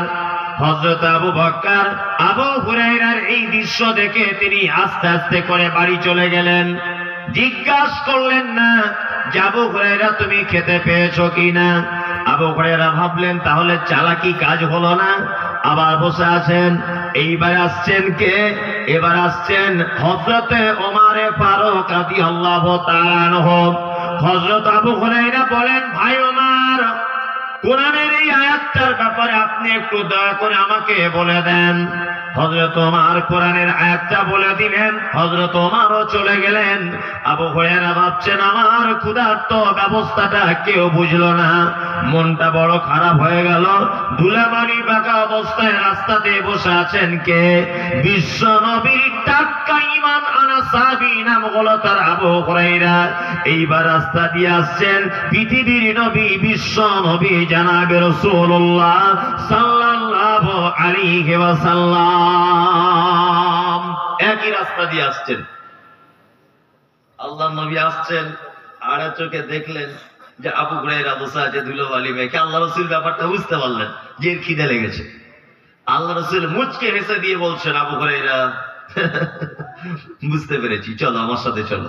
ঘটনা শুনুন কত চমৎকার, আমার সাথে চলো। আল্লাহ রাসূল আগে আগে যাচ্ছেন, আবু হুরায়রা পিছনে পিছনে যাচ্ছেন। আল্লাহু আকবার। আবু হুরায়রা বলেন যে আল্লাহ রাসূলকে বাড়ির ভিতরে ঢুকে যেতে দেখলাম। আল্লাহ রাসূল বাড়ি ঢুকে গিয়ে বললেন আবু হুরায়রা, আল্লাহর প্রশংসা, সমস্ত প্রশংসা, মারহাবা, আরে বাড়িতে তো খাবার আছে। আবু হুরায়রা তখন আশ্চর্য বোধ করে বললেন আল্লাহ রাসূল কি? তখন আল্লাহ নবী বলছেন 1 পেয়ালা দুধ আছে। আবু হুরায়রা বলছেন 1 পেয়ালা দুধ আজকে আমার 3 দিন খাওয়া নাই, ও তো আমার পেটের এক কোণাতে পড়ে থাকবে। ভালো করে বুঝবেন। আল্লাহ নবী এবার আবু হুরায়রাকে বলছেন আবু হুরায়রা, এক মিনিট তুমি আর দাঁড়াতে পারবে না, আস্তে আস্তে করে তুমি চলে যাও আসহাবে সুফফাতে। আবু হুরায়রা বলছেন, কেন আল্লাহর নবী? বলছে আবু হুরায়রা, আসহাবে সুফফাতে আরো 100 থেকে 150 সাহাবী যাদের খাওয়া দাওয়া হয় না, 2-3 দিন তারা অনাহারে রয়েছে, তাদেরকে ডেকে আনো। আবু হুরায়রা ভাবছেন, তাহলে আমি তো দুধ পেলাম না, মনে হয় আজকে আর খাওয়া হবে না। এক পেয়ালা দুধ আর 150 সাহাবী প্রায়, এ সম্ভব? মনটা খুব খারাপ। কিন্তু নবীজি অর্ডার করেছেন আবু হুরায়রাকে যেতেই যে হবে, উপায় নাই। হযরত আবু হুরায়রা বলেন, সমস্ত সাহাবীদেরকে আমি ডাকলাম। আল্লাহর নবী একজন করে সাহাবীকে বললেন, তুমি দুধ পান করো। সাহাবী দুধ পান করলেন। আর 10 জন 20 জন আর যখন হয়ে গেল, আবু হুরায়রা ভাবছে আমার আর হলো না, সবার আগে তো আমি এসেছি, দুধ যদি খেতে হয় তাহলে আমার আগে খাওয়া দরকার। কিন্তু নবীজি সবাইকে দুধ পান করানোর পরে আবু হুরায়রার হাতে পেয়ালাটা তুলে দিয়ে বলছে, আবু হুরায়রা রে, তুমি দুধ পান করে নাও। আবু হুরায়রা একবার পান করলেন, বিশ্ব নবী বলছেন আবার তুমি পান করো। আবু হুরায়রা আবার পান করলেন, বিশ্ব নবী বলছেন আবার তুমি পান করো। আবু হুরায়রা বলছেন, আল্লাহ রাসূল, পেটে আর জায়গা নাই। আল্লাহর নবী গো, যতটা পেয়ালাতে দুধ ছিল এখনো দেখছি ততটা রয়েছে। বিশ্ব নবী বলছেন, আবু হুরায়রা রে, আমি এ দুধ পান করব, আমার বিবিগণ পান করবে, গোটা মদিনার মানুষ যদি দুধ পান করে নেয়, তবুও যেমনকার দুধ আল্লাহ চাইলে তেমন রেখে দিতে পারে। আল্লাহ যদি চায় এক পেয়ালা দুধ। আমরা কেন আমার বাপ দাদু উলিয়া উলিয়াদের গল্প বলতে যাব? সহিহ হাদিসে এই ঘটনাগুলো পড়ে আছে, আমরা এই ঘটনা শুনবো, নাকি হবে? তাই না? হবে কি হবে না? হবে। এখান থেকে একটা শিক্ষা কিছু পেলেন? কিছুই পেলেন না। কি পেয়েছেন? কিছুই পাননি। আমি শিক্ষাটা বার করে দিচ্ছি। এক শিক্ষা হচ্ছে এই, মুহাম্মদ সাল্লাল্লাহু আলাইহি ওয়াসাল্লাম তখন ছিলেন মদিনার কি মুখ্যমন্ত্রী, কি রাষ্ট্রীয় প্রধান, তাই না? মদিনার রাষ্ট্রীয় প্রধান, এ বাড়িতে এক পেয়ালা দুধ, অথচ ক্ষুধার্ত অবস্থায় রয়েছে তার অধীনে 150 জন মানুষ, সবাইকে ভাগ করে খেলেন, তাই না? আর আমাদের গ্রামের পঞ্চায়েতের 20 বস্তা ধান এসেছে, 4 বস্তা পলাশি পড়া বাজারে আগেই বিক্রি করে দিয়ে এসেছে। সব জায়গায় চলছে। এই তো আমাদের নেতাদের চরিত্র, চরিত্র নয় চরিত্র। আল্লাহু আকবার। সরকারি টাকা আসছে, গরিব মানুষের এসেছে 1 লাখ টাকা ঘরের টাকা, তার থেকেও 10,000 ঝেড়ে নিয়েছে, তাই না? একটা গরিব মানুষের পায়খানা ঘরের টাকা আসছে, সেখান থেকে 200-300 টাকা ঝেড়ে নিচ্ছে, মানে পায়খানার টাকা খেয়ে নিচ্ছে। আপনাদের এখানকার না, আমাদের দিককার কথা বলছি। না এখানে বলবো না, বললে মারবে, ওটা আমি নাই। না আমার সেদিন গাড়িতে বোম মেরেছে, দেখেছেন সোশ্যাল মিডিয়ায়? ওই ভুল কাজ আমি করি। আপনাদের এখানে সব ভালো, ফেরেশতা আমাদের দিকে এরকম করে। যে কথা বলছিলাম, এই হচ্ছে নেতার চরিত্র। ওই জন্য আমি বলেছি যে পৃথিবীতে বর্তমান পরিস্থিতিতে কোন মানুষকে নেতা বলা যাবে না। নেতা হচ্ছে সেই যে তার নীতি আদর্শের উপরে অটুট থাকতে পারে, নীতি কথার উপরে টিকে থাকতে পারে, একে নেতা। পৃথিবীতে একজন নেতা ছিলেন, তিনি হচ্ছেন মুহাম্মদুর রাসূলুল্লাহ সাল্লাল্লাহু আলাইহি ওয়াসাল্লাম। নেতার চরিত্র দেখো, মদিনায় এলেন মক্কা ছেড়ে। মদিনার মানুষ যখন ওনাকে রাষ্ট্রীয় দায়িত্ব দিলেন, তখন সর্বপ্রথম উঁচু জায়গাতে উঠে আল্লাহ নবী সাল্লাল্লাহু আলাইহি ওয়াসাল্লাম বলেছেন, মান তারাকা দাইনান আও জিয়াআন ফাআলিয়া। এই মদিনার বিধবারা, এই মদিনার অসহায় মানুষেরা, এই মদিনার এতিমেরা, আমি মুহাম্মদুর রাসূলুল্লাহ আজকে থেকে তোমাদের বাজার ঘাট ভরণ পোষণের সমস্ত দায়িত্ব আমি আজকে নিজ হাতে বহন করব। এর নাম হচ্ছে নেতা। এর নাম কি? নেতা। আর এই নেতার ধারে পাশে যারা থাকতো, নেতার আল্লাহর নবীর চরিত্রটা তো বাদই দেন, ও তো অনেক উন্নত মানের। উনার সঙ্গে যারা থাকতেন তাদের চরিত্র দেখুন। আবু বকরের নাম শুনেছেন? খুব বড় মাপের মানুষ না? খুব বড় মাপের মানুষ। হযরত ওমর বলেন, হযরত আবু বকর প্রতিদিন ফজরের নামাজের পরে মসজিদে 1 মিনিটও তিনি দাঁড়ান না, সাথে সাথে মসজিদ থেকে বার হয়ে চলে যায়। বিশ্ব নবী তখন পৃথিবীতে নাই। হযরত আবু বকর তিনি হলেন তখন রাষ্ট্রীয় প্রধান, অর্থাৎ খলিফা, আমিরুল মুমিনিন, খলিফাতুল মুসলিমিন হযরত আবু বকর সিদ্দিক রাদিয়াল্লাহু তাআলা আনহু প্রত্যেক দিন ফজরের নামাজের পরে 1 মিনিটও মসজিদে বসে না, তাড়াতাড়ি করে বাড়ি চলে যায়। হযরত ওমর ব্যাপারটা যাচাই বাছাই করতে শুরু করলেন যে কেন তিনি এত তাড়াতাড়ি বাড়ি চলে যায়, ব্যাপারটা দেখা লাগবে। আশ্চর্য, আল্লাহর ওলিদের কথা বলছি, শুনে নেন। হযরত ওমর বলেন, আমি একদিন হঠাৎ করে আবু বকরের পিছনে পিছনে যেতে লাগলাম, আর ফজরের নামাজের পরে দেখলাম হযরত আবু বকর পাহাড়িয়া রাস্তা দিয়ে জঙ্গলের ভিতরে হেঁটে হেঁটে যাচ্ছে, আর খালি হাতে গেলেন। আর একটা তাঁবু টাঙানো আছে পাহাড়ের সাইডে, ছোট্ট একটা তাঁবুর ভিতরে ঢুকলেন কে না, হযরত আবু বকর সিদ্দিক রাদিয়াল্লাহু তাআলা আনহু। অনেকক্ষণ পরে ওই তাঁবু থেকে বার হয়ে যাচ্ছেন, হাতে একটা ব্যাগ নিয়ে চলে গেলেন। হযরত ওমর ভাবছেন তাঁবুর ভিতরে কে, আর হযরত আবু বকর যখন গেলেন খালি হাতে, ফিরলেন তখন ভর্তি হাতে। এর আবার কারণটা কি? হযরত ওমর আস্তে আস্তে আস্তে আস্তে করে তাঁবুটার কাছে গেলেন, তাঁবুর দরজা খুলে দেখলেন একজন অন্ধ মহিলা, 2 চোখে দেখতে পায় না, এতই বুড়ি হয়েছে, পেচ্ছাপ পায়খানা কাপড়ের মধ্যে করে। হযরত ওমর গিয়ে বলছে, মা তুমি কেন এখানে? তখন মহিলা বলছে, তুমি কে? বলছে, আমার নাম হলো হযরতে ওমর। বলছে, তোমাদের বাড়িতে প্রত্যেক দিন কে আসে মা বলো? বুড়িমা তখন কাঁদো কাঁদো কণ্ঠে বলছে, পথিক, তোমার মতো একজন পথিক প্রতিদিন আমাদের বাড়িতে আসে, আর আমি বিছানায় যে পেচ্ছাপ পায়খানা করি, যা কিছু করি, সমস্ত কিছু কাপড় চোপড় ধুয়ে দিয়ে যায়। আমাদের বাড়িতে বকরি আছে, বকরির দুধগুলো দহন করে দিয়ে যায়, আমার বাচ্চাদের জন্য খাওয়া দাওয়া রান্না বান্না করে যায়, আর আমার ময়লা কাপড়গুলো ব্যাগে করে নিয়ে গিয়ে পাহাড়ের আরেক দিকে ধৌত করে আবার মেলে দিয়ে শুকাতে দিয়ে তিনি আবার চলে যান। হযরত ওমর জড়িয়ে ধরে বললেন, মা এই লোকটাকে কি তুমি চেনো? বলছে, না চিনি না, আমি অন্ধ মহিলা, আমি চোখে দেখতে পাই না। হযরত ওমর বলছে, মহিলা শুনে রেখে দাও, যে লোকটা তোমার নোংরা জামা কাপড় পরিষ্কার করে এটা আর কেউ নয়, এটা হচ্ছে এই মুহূর্তের মদিনার রাষ্ট্রীয় প্রধান, মদিনার মুখ্যমন্ত্রী হযরত আবু বকর সিদ্দিক রাদিয়াল্লাহু তাআলা আনহু। কে? আবু বকর ফজরের নামাজের পরে বসে আছেন। হযরত ওমর গিয়ে বলছেন, আমিরুল মুমিনিন, বড় দুঃখ লাগছে যে আপনি যে মহান কাজ করছেন, একজন বিধবার কতদিন সেবা যত্ন করবেন?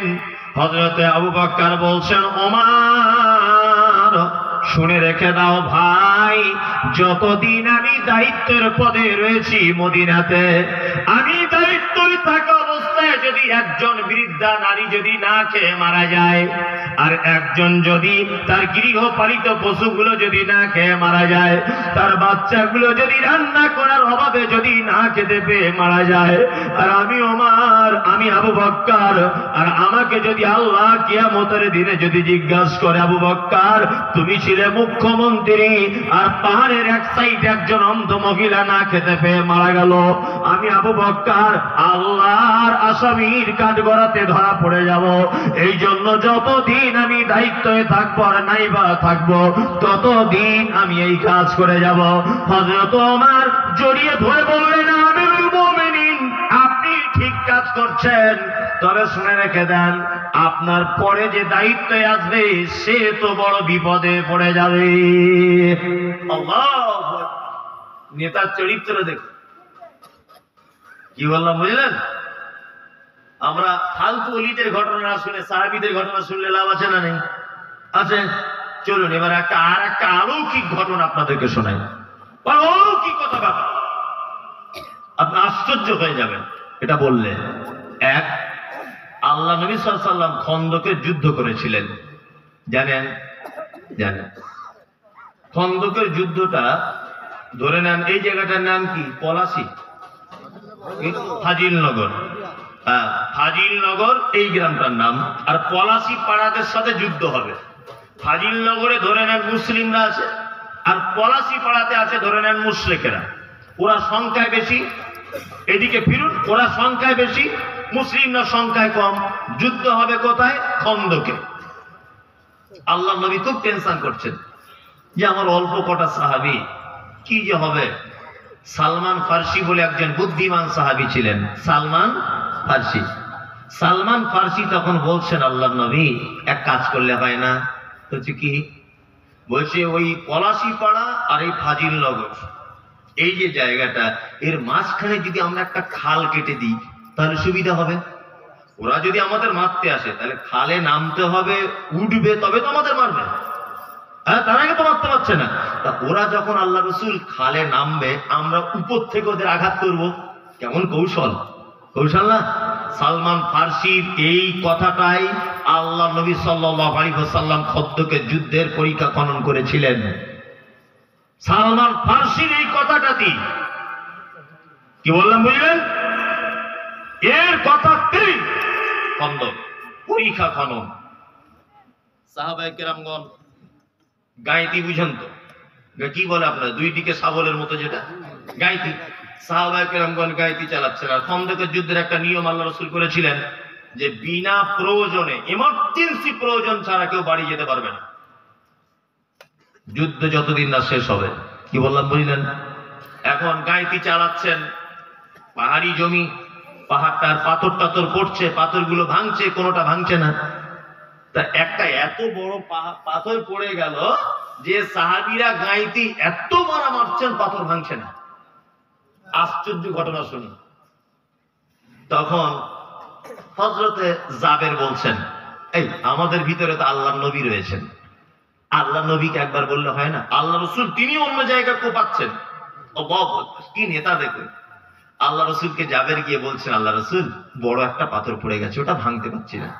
আল্লাহ রসুল তখন আস্তে আস্তে করে বলছেন, জাবের চলো, আমি নিজে যাচ্ছি। আল্লাহ রসুল এলেন, এসে গাড়িটা তুললেন আর বিসমিল্লাহ বলে মেরে দিলেন পাথরের উপরে। পাথর একদম ধুলোর মতো ধূলিসাৎ হয়ে গেল। হযরত জাবের বলছেন যে আল্লাহ রসুল যখন গায়েতিটা তুলেছেন, আমি নিচের দিক দিয়ে দেখতে পেলাম আল্লাহ রসুলের পেটে পাথর রয়েছে। মানে এত খিদা লাগতেন, খাদ্য থাকতো না, পেটে পাথর। হযরত জাবের মানে সাথে সাথে কাঁদতে লাগলেন যে আল্লাহ রসুল এই অবস্থা। হযরত জাবের আল্লাহ রসুলকে বলছেন, আল্লাহ রসুল আপনি আমাকে এমার্জেন্সির জন্য একটু ছুটি দেন তো, আমি বাড়ি যাব। তা আল্লাহ রসুল বলছেন, জাবের যাও, বাড়ি যাও। হযরত জাবের বাড়ি গিয়ে স্ত্রীকে কাঁদতে কাঁদতে বলছেন, শোনো, যে দৃশ্য দেখে এসেছি এ দৃশ্য ভোলা যায় না। আল্লাহর নবীকে দেখেছি পেটে পাথর। আল্লাহু আকবার। জাবের তার স্ত্রীকে বলছে, বাড়িতে কিছু আছে? বলছে, বাড়িতে একটা ছোট্ট বকরির বাচ্চা আছে। আর কি? বলছে, একটু জবের আটা আছে, 2-5টা 10টা রুটি হবে। জাবের বলছেন, তুমি এক কাজ করো, আমি বকরিটা জবাই করে দিই, তুমি তাড়াতাড়ি রান্না বান্না রেডি করো আর রুটি পাকাও, আমি আল্লাহ নবীকে একটু ডেকে আনি, 2 পিস রুটি মাংস খেয়ে যাক, নবীকে গিয়ে দাওয়াত দিই। হযরতে জাবের এলেন, আল্লাহ নবীকে এসে বলছেন, আল্লাহ রসুল, হ্যাঁ আমার স্ত্রী আজকে আপনাকে দাওয়াত করেছে, সঙ্গে 2-4 জন সাহাবীকে নিয়ে আমার বাড়িতে আসুন, একটু গোস্তা রুটি খেয়ে যাবেন। যখন এই কথা বলেছেন আল্লাহ রসুল তখন এলান করে দিলেন। এবার ঘটনাটা মজার। এলান করলেন, এই খন্দকবাসী, এই খন্দকের পরীক্ষা খননকারীরা, সবাইকে জাবের দাওয়াত দিয়েছে, সবাই জাবেরের বাড়িতে চলো। কতজন সাহাবী ছিল? 1000 জন। কতজন? 1000। জাবের আল্লাহর নবী যখন এই কথা বলে দিলেন, জাবের তো লজ্জা, তার মাথা তুলতে পারছে না।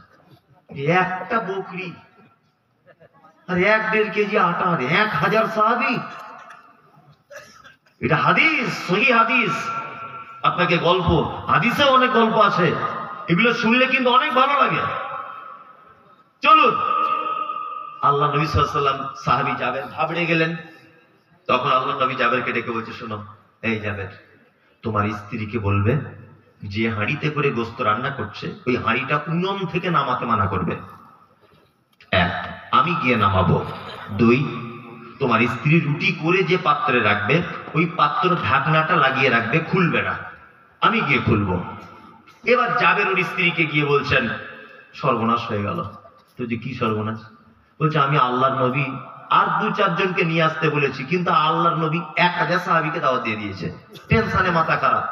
ওই জন্য আমি বলি সব সময় যে বিয়ে তো করেন, বিয়ে করুন, আমিও করেছি, আপনিও করুন, আর আপনার বেটাকেও দেন, আল্লাহওয়ালি মেয়ে দেখে বিয়ে দেবেন। সংসারে সত্যি যদি আপনি সুখ শান্তি যদি পেতে চান, আল্লাহওয়ালি মেয়ে দেখে দেবেন একদম।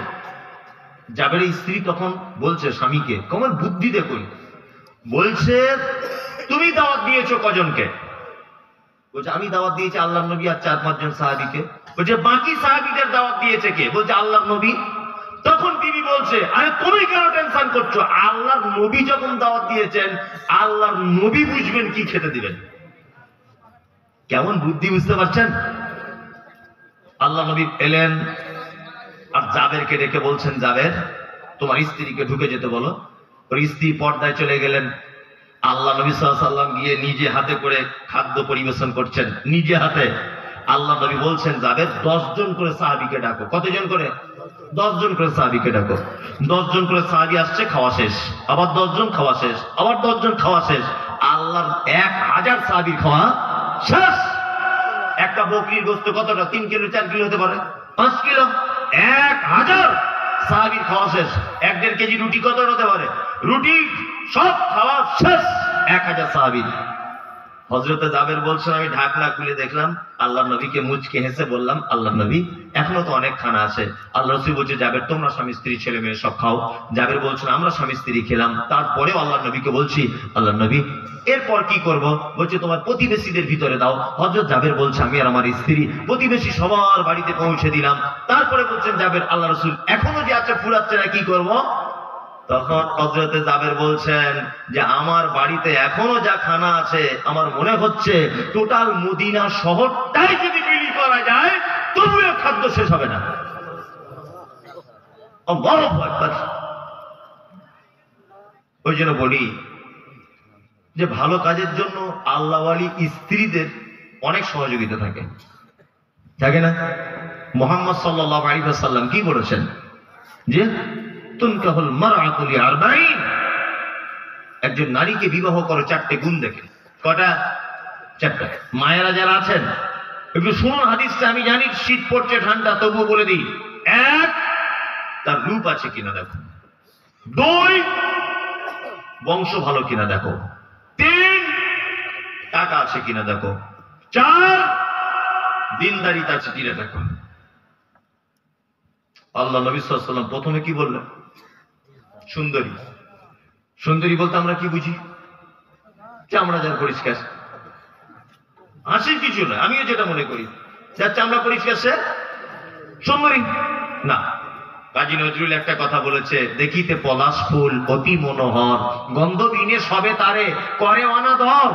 যে ফুলের সৌরভ নেই, কিসের সে ফুল? কদাচ তাহার মনে মজে না বুলবুল। পলাশ ফুল দেখেন মাঠে হয়, হ্যাঁ হয়, ওই ফুল বাজারে বিক্রি হয় না, হয় না। অথচ গোলাপ ফুল বিক্রি হয় বাজারে। এই ভ্যালেন্টাইন্স ডে আসছে, প্রপোজ করবে এক একজনকে, একবার আই লাভ ইউ বলে একটা গোলাপ ফুল দেবে, 5000 টাকা দাম।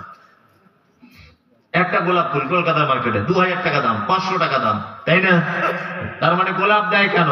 ও দেখতেও সুন্দর, ওর গুণও আছে, খুব সেন্ট, তাই না? তার মানে বোঝা যায় পৃথিবীতে যার গুণ বেশি তার দাম বেশি। তার একটা প্রমাণ। আচ্ছা বলুন তো, বর্তমানে আপেলের দাম বেশি না মূলোর দাম বেশি? কার? কেন? মূলো তো সাদা বেশি, দাম হিসেব মতো ওরই বেশি হওয়া দরকার, তাই না? এই সিলভার কাপ মাছ বুঝুন তো, নদী আল্লাহ ক টাকা কেজি? 200 টাকা সিলভার কাপ আছে নাকি? 120-30 টাকা, ঠিক না? 120-30 টাকা সিলভার কাপ মাছ, সাদা চকচক চকচক করে। আচ্ছা যাই হোক, আপনাদের এখানে 200 টাকায় দেখুন, তাই না? আচ্ছা দেশি মাগুর কত কেজি? 1000 টাকাও তেমন বাজার হয়ে গেলে। দেখতে সাদা না কালো? কালো।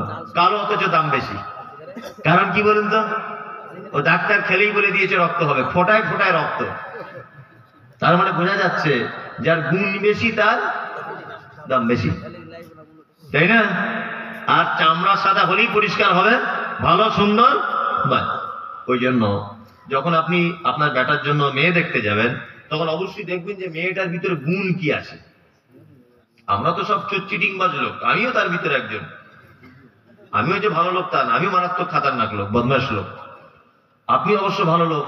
যাই হোক, আমরা বর্তমানে যেটা করি যে বেটার জন্য বহু দেখতে গেছি কোথাও, তো মেয়েটাকে গিয়ে জিজ্ঞেস করছি, মা তোমার নাম কি? বলছে আমার নাম শেফালি পারভিন। বলছে আল্লাহ, সাংঘাতিক নাম তো, শেফালি আবার পারভিন। বলছে পারভিন। বলছে আচ্ছা আচ্ছা আচ্ছা আচ্ছা, মা তোমরা কয় বোন কয় ভাই? বলছে আমার ভাইটাই কেউ নেই, আমি বাপের একাই। তোমার আব্বা কি করে? না পলাশিপাড়া বাজারে মেন জায়গায় 4টে মুদিখানার দোকান আছে রোডের উপর, হোলসেল দোকান। আর কি না, আর 2টা আরাধনা বাস আছে। তাই নাকি? ওর এক চান্সে পছন্দ বুড়োটার, মানে ওর মেয়ে থেকে পছন্দ হয়নি, 4টে দোকান। ও ভাবছে বেটির বাপ মরে গেলে আমার বেটা পেয়ে যাবে। ও এই ধান্দায় ঘুরছে, ভালো করে বুঝবেন। ওর বাপ মরে গেলে বাস 2টো আমার বেটা হয়ে যাবে। নিয়ে শেষে জিজ্ঞাসা করছে, মা তো যে কি তুই নামাজ পড়ো? পড়ি না। আচ্ছা তোমার মা? না আমার মাও পড়ে না। আব্বা? আব্বা ব্যবসায় ব্যস্ত। আচ্ছা তুমি তাহলে এখন কি করো মা? না আমি উচ্চ মাধ্যমিক পাশ করে বাড়িতে বসে আছি। শুধু বসেই থাকো, আর কিছু করো না? ওই যে মাঝে সাঝে টিকটকে ভিডিও টিডিও করি একটু আধটু। টিকটকে ভিডিও করো? হ্যাঁ টিকটকে ভিডিও করি। ও তখন বুড়ো বাড়ি এসে ওর স্ত্রীকে বলছে, শোনো যা তা ব্যাপার নয়, আমাদের বৌমা শুধু বৌমা না, টিকটকের নায়িকাও বটে। আচ্ছা এই টিকটকের নায়িকা যদি আপনি আনেন বাড়িতে বৌমা করে, আর বুড়ো বয়সে যদি মনে করেন গরম ভাতে ঘি মাখিয়ে আপনার সামনে আনবে, হ্যাঁ এটা কি আপনার ধারণা ভুল না ঠিক? ঝাঁটার বাড়ি দিবা টিকটকের মতো ড্যান্স করাবে, দেখ টিকটক বার করছি তোর। কি বললাম বুঝলেন? ওই জন্য বলছি তোমার বাপের কি আছে এটা দেখে লাভ নেই, তোমার চামড়া কতটা পরিষ্কার এটা দেখে লাভ নেই, তুমি কোরআন পড়তে জানো কিনা, তোমার মা নামাজ পড়ে, তুমি নামাজ পড়ো, তোমার আব্বু কেমন মানুষ, এইগুলো দেখার প্রয়োজন আছে না নেই? আছে আছে। সত্যি আজও পর্যন্ত ভালো মেয়ের অনেক অভাব। অভাব নেই। আমার একটা মহিলা মাদ্রাসা আছে, আপনারা জানেন, সোশ্যাল মিডিয়া দেখেন, মাদ্রাসা রুকায়া লিল বানাত, মেয়েদের। ওই ইয়াসিন ভাইয়ের আমার মাদ্রাসার পাশাপাশি। আর আরেকটা মাদ্রাসা ইনশাআল্লাহ ছেলেদের, এটা স্পেশাল হিফজের বিভাগ, 28 তারিখে ভিত্তি স্থাপন করবে ইনশাআল্লাহ। সোশ্যাল মিডিয়া দেখতে পাবেন। আগামী 28 তারিখে এটা ছেলেদের, ওটা চলছে মেয়েদের, আর এটা ছেলেদের চলবে ইনশাআল্লাহ। তা অনেক কত যে ভালো ভালো ডাক্তার, মাস্টার, ইঞ্জিনিয়ার ফোন করে, হুজুর আপনার মাদ্রাসায় পড়ে একটা ভালো হাফেজা মেয়ে দেন তো, বিয়ে করব। আমি কত মেয়ের যে বিয়ে দিয়ে দিয়েছি, অথচ তার আব্বা রিক্সা চালায়, জামাই হয়েছে MBBS ডাক্তার, কলকাতার স্কুলে চাকরি করে। মেয়ের বাপের ছেলেটার বসতে তোমার জায়গা নেই, আল্লাহর কসম করে আপনাকে বলছি, বসতে তোমার ছেলেটাকে যে একটা চাকরিমান জামাই তাকে যে বসতে দেবে সেই পজিশনের জায়গা নেই, অথচ তার মেয়ে আজকে 4তলা ফ্ল্যাটে বসবাস করছে কলকাতাতে। কি বুঝেছে তারা? ছেলেটা একটা জিনিস বুঝেছে, আল্লাহ ওয়ালি মেয়ের পক্ষেই সাংসারিক জীবনে শান্তি আসা সম্ভব। কি বললাম বুঝলেন? প্রত্যেক বড় মানুষদের জীবনে, প্রত্যেক বড় মানুষদের জীবনে তার মায়েদের অবদান আছে। ইমাম বুখারী রাহিমাহুল্লাহ, নাম শুনেছেন ইমাম বুখারী? তিনি জন্মের পরে ভালো ছিলেন, জন্ম যখন হয়েছেন ভালো ছিলেন, জন্মের পরে চোখের কোন একটা রোগে আক্রান্ত হয়ে 2টো চোখ অন্ধ হয়ে গেছিলেন। ইমাম বুখারীর মা এত আল্লাহ ওয়ালি ছিলেন, ইমাম বুখারীর মা দোয়া করতেন, আল্লাহ আমার বেটাকে তুমি ভালো করে দাও। খুব কাঁদতেন নামাজের পাটিতে, খুব কাঁদতেন, আল্লাহ আমার বেটাকে ভালো করো। খুব দোয়া করতেন, খুব দোয়া করতেন। একদিন তিনি চোখ বন্ধ করে দেখছেন ওনার ডান দিকে নবী ইব্রাহিম আলাইহিস সালাম এসে যেন বলছেন, মা যা, তোর বেটার চোখ ভালো হয়ে গেছে। ইমাম বুখারীর মা চোখ খুলে দেখছে যে ছেলেটা দৌড়াদৌড়ি করছে, চোখে দেখতে পাচ্ছে। আল্লাহু আকবার। তিনি হয়ে গেলেন সহিহ বুখারীর কি যিনি সংগ্রহ করেছিলেন সহিহ বুখারীর যত হাদিস রয়েছে। তার মানে প্রত্যেক ব্যাপারে মায়েদের অবদান আছে না নেই? আচ্ছা। ওই জন্য বলি, মা যখন চুজ করবেন, সেটা আপনার বৌমা হিসাবে হোক, আপনার নিজের স্ত্রী হিসাবে হোক, আপনার নাতবউ হিসাবে হোক, আল্লাহওয়ালি মেয়েকে প্রাধান্য দেওয়ার কি চেষ্টা করবেন। বিনীত অনুরোধ, যারা এখানে বসে আছেন, আল্লাহ সুবহানাহু ওয়া তাআলা পবিত্র আল কোরআনে অনেক অনেক অনেক কথা বলেছেন। তার ভিতরে সর্বশেষ আমি যে কথাটা বলেছি, ওয়ালা তাত্তাবিউ মিন দুনিহি আউলিয়া, আল্লাহ ছাড়া কারো আনুগত্য করা যাবে না। তারপরে আল্লাহ সুবহানাহু ওয়া তাআলা পবিত্র আল কোরআনে আবার বলছেন, ওয়া কাম মিন ক্বরিয়াতিন আহলাকনাহা ফাজাআহা বাসুনা বায়াতান আও হুম কাইলুন। উপরের গুলো যারা মানবে না, অর্থাৎ আল্লাহকে বাদ দিয়ে যারা অন্য কাউকে ডাকে, এক কথায় কোরআনের দাওয়াত দিতে গিয়ে যারা ভয় পেয়ে যায়, আল্লাহ তাআলা বলছেন এরা যেন শুনে রেখে দেয় কি। আল্লাহ বলছেন, ওয়া কাম মিন ক্বরিয়াতিন আহলাকনাহা ফাজাআহা বাসুনা বায়াতান আও হুম কাইলুন। শোনো, এর আগেও অনেক লোকেদের উপর আল্লাহর আযাব চলে এসেছে।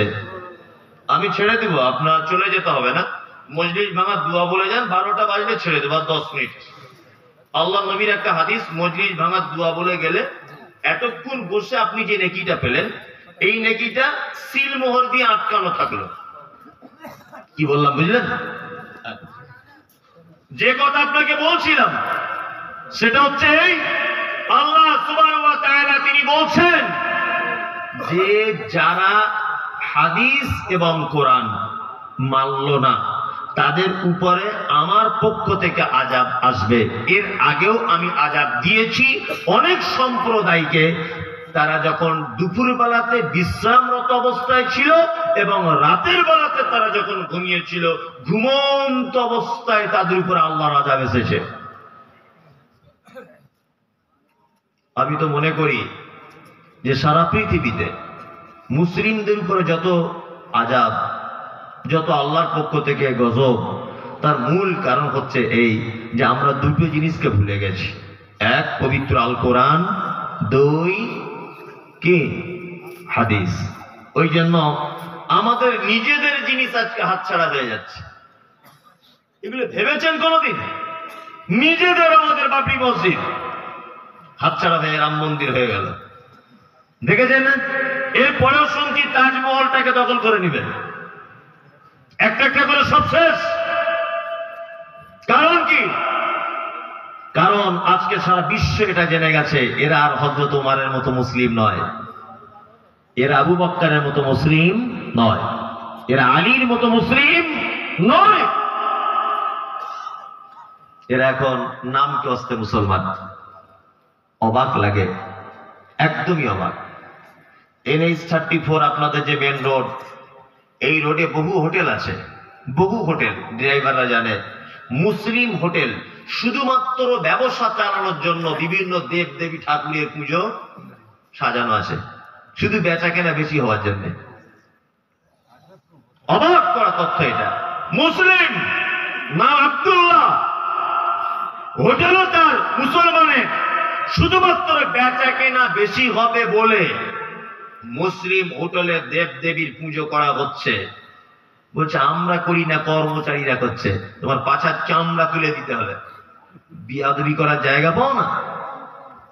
মানে আমরা কোন পর্যায়ের মুসলমান বুঝতে পারছেন? আল্লাহু আকবার। আল্লাহ তুমি জাতিকে বাঁচা বলুন, আমিন আমিন। তার মানে আল্লাহর আযাবকে আটকানোর জন্য আমাদের উপরে কি করা লাগবে? পবিত্র আল কোরআন এবং হাদিস মেনে নেওয়া লাগবে, তাই না? এবার আপনাদেরকে কয়েকটা কোরআনের আয়াত আর হাদিস বলি, মানা যাবে? ছোট ছোট করে কথা। হ্যাঁ বলেন, বললে হবে না, আপনাকে মেনে ওইখান থেকে যেতে হবে। যদি এইটা বলেন তাহলে বলবো। ইয়াসিনও বললো, আমি বললাম, তারেক সোহেল সালাফি বললো, আর আপনি শুনে বাড়ি চলে গেলেন, এটা কি হলো? অন্তত বলুন যে আপনার এই কথাটা আজকে থেকে আমি মেনে চলবই, কোনো ভুল নেই। 10 বছর জলসা শুনলে তো অন্তত পক্ষে 10টা কথা মানা হবে। মুহাম্মদ সাল্লাল্লাহু আলাইহি ওয়াসাল্লাম বলছেন, আকুল মুসলিম আলাল মুসলিমে খামসিন ওয়া রাদ্দুস সালাম। এক মুসলমান আর এক মুসলমানের সঙ্গে দেখা হলে কি বলতে হবে? আসসালামু আলাইকুম। এটা আমরা সকলেই বলবো ইনশাআল্লাহ। এটা বললে নেকি কি? নবীজি বলেছেন, কেউ যদি সালামু আলাইকুম, আসসালামু আলাইকুম এইটা যদি বলে, তার আমল নামাতে 10টা নেকি লিখে দেওয়া হবে। আর ওয়া রাহমাতুল্লাহি, আর এইটা যদি বলে আরো 10টা নেকি বাড়িয়ে দেওয়া হবে। ওয়া বারাকাতুহু, ও যত শব্দ বাড়াবে প্রত্যেক শব্দতে 10টা করে নেকি বাড়িয়ে দেওয়া হবে। ইনশাআল্লাহ আমরা সবাইকে দেখে বলবো আসসালামু আলাইকুম।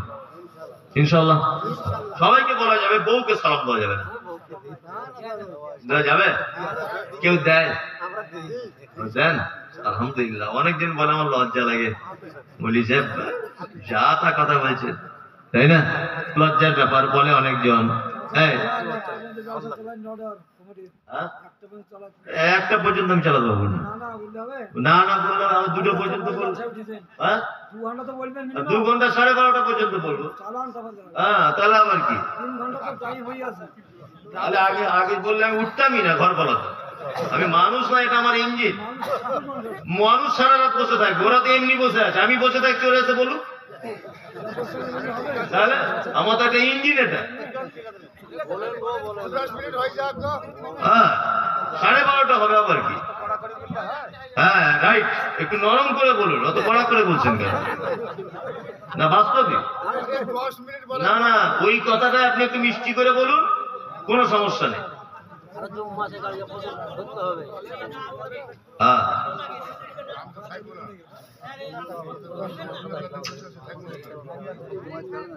কি আশ্চর্য ব্যাপার। যাই হোক, যে কথা বলছিলাম, মুহাম্মদ সাল্লাল্লাহু আলাইহি ওয়াসাল্লাম তিনি বলছেন, রাদ্দুস সালাম, তোমরা এক অপরকে দেখে সালাম দাও। ইসলাম একটা সত্যি সুন্দর জীবন ব্যবস্থা, খুবই সুন্দর জীবন ব্যবস্থা, যা পৃথিবীর অন্য কোন জীবন ব্যবস্থার সঙ্গে তুলনা করা যাবে না। আমরা সকাল সন্ধ্যাতে মানুষকে সম্বোধনা জানাই কি ইংরেজি কিছু শব্দ দিয়ে, good morning, good evening, good afternoon, এগুলো বলি না? তা আপনার বেটা বা আপনি যদি দিনে 10 বার যদি এটা বলেন, তাহলে কি 10টা নেকি পাওয়া যাবে বলে মনে হয়? না। আল্লাহ বলেছেন, লা তাদখুলুল বুয়ুতা গায়রা বুয়ুতিকুম, তোমরা যারা ঈমান নিয়ে এসেছো, তোমাদের নিজেদের বাড়ি হোক আর অপরের বাড়িতে হোক, তোমরা যখন প্রবেশ করবে দরজায় দাঁড়িয়ে গিয়ে বলবে আসসালামু আলাইকুম। কেন বলবে? তোমার বাড়ির ভিতরে তোমার বেটি আছে, বয়স তার 16 বছর, জোহরের সময় গোসল করে তার মায়ের সাথে রোদ্দুরুতে বসে আছে বাড়ির আঙিনায়, গায়ে ওড়না নাই, পুরুষ মানুষ কেউ নেই বলে গায়ে ওড়না টোড়না কিছু দেয় নাই। আপনি যদি হঠাৎ করে বাড়ির দরজা খুলে যদি ঢুকে যান, তাহলে আপনার বৌমা বা আপনার বেটি আপনাকে দেখে লজ্জা পাবে। ওই জন্য ইসলাম বলেছে, তুমি দরজায় দাঁড়িয়ে গিয়ে বলবে আসসালামু আলাইকুম।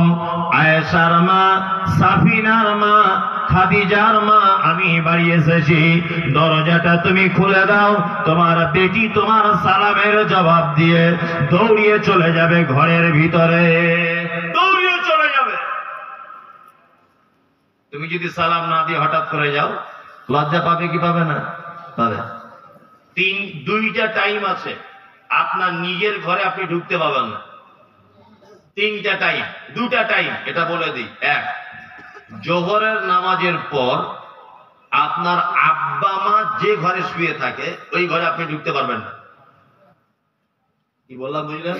ঢুকতে পারবেন, আগে পারমিশন নিতে হবে। যদি বলছেন ওটা তো আমার আব্বা মা, আরে পাগল, ওটা তোমার আব্বা মা, কিন্তু তারা তো দুজন স্বামী স্ত্রী, এটা তো বুঝতে হবে। হ্যাঁ, ওই জন্য দরজায় মা আসবো, হ্যাঁ তোমার মা যদি বলে তুমি যাও, কোনো সমস্যা নেই। দুই, এশার নামাজের পর তোমার বড় হয়ে যাওয়া বেটিটা যে ঘরে শুয়ে থাকবে ওই ঘরে তুমি আচানক ঢুকতে পাবে না।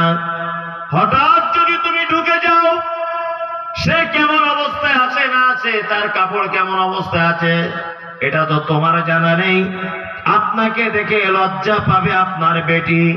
ওই জন্য বিশ্ব নবী তিনি বলেছেন যে তুমি তোমার বেটি, তোমার বেটা, তোমার আব্বা মা, তোমার যে কেউ হোক না কেন, স্ত্রী ছাড়া তুমি দরজায় আওয়াজ করবে আর বলবে আসসালামু আলাইকুম। মারে, মোবাইলের চার্জারটা তোর ঘরের বোর্ডে আছে, ওটা জানালা দিয়ে বার করে দে, না তো তুই চার্জারটা আমাকে দে, আমি চার্জ দেব। আমার জামার পকেটে টাকা আছে, টাকাটা বার করে দে। টেবিলের উপরে আমার চশমাটা আছে, চশমাটা আগিয়ে দে। হঠাৎ করে যেন আপনার বড় হয়ে যাওয়া মেয়ের ঘরে আপনি না সাড়া দিয়ে ঢুকতে পারবেন না। ইসলাম আপনাকে বাধা দিয়েছে। বিশ্ব নবী তিনি বলেছেন হাক্কুল মুসলিমি আলাল মুসলিমি খামসিন রাদ্দুস সালাম। একজন মুসলমান আর একজন মুসলমানের উপরে 5টা জিনিসের দায়িত্ব। এক নম্বরে রাদ্দুস সালাম, তুমি পরিচিত অপরিচিত মানুষকে দেখে বলবে আসসালামু আলাইকুম, সে তোমার চিনুক আর না চিনুক। 2, ওয়ায়াদাতুল মারিজ, অসুস্থকে দেখতে যাও। পাড়া প্রতিবেশী যদি কেউ অসুখে পড়ে যায় তাহলে তাকে একটু দেখতে যাবেন। কি বললাম বুঝলেন? এগুলো ফাও নেকি, নেকিগুলো আপনাকে একটু বলে দিই। ফাও নেকিগুলো কেমন, এই দেখুন, আমাদের নবী মুহাম্মদ সাল্লাল্লাহু আলাইহি ওয়াসাল্লাম তিনি বলছেন, কি বলছেন?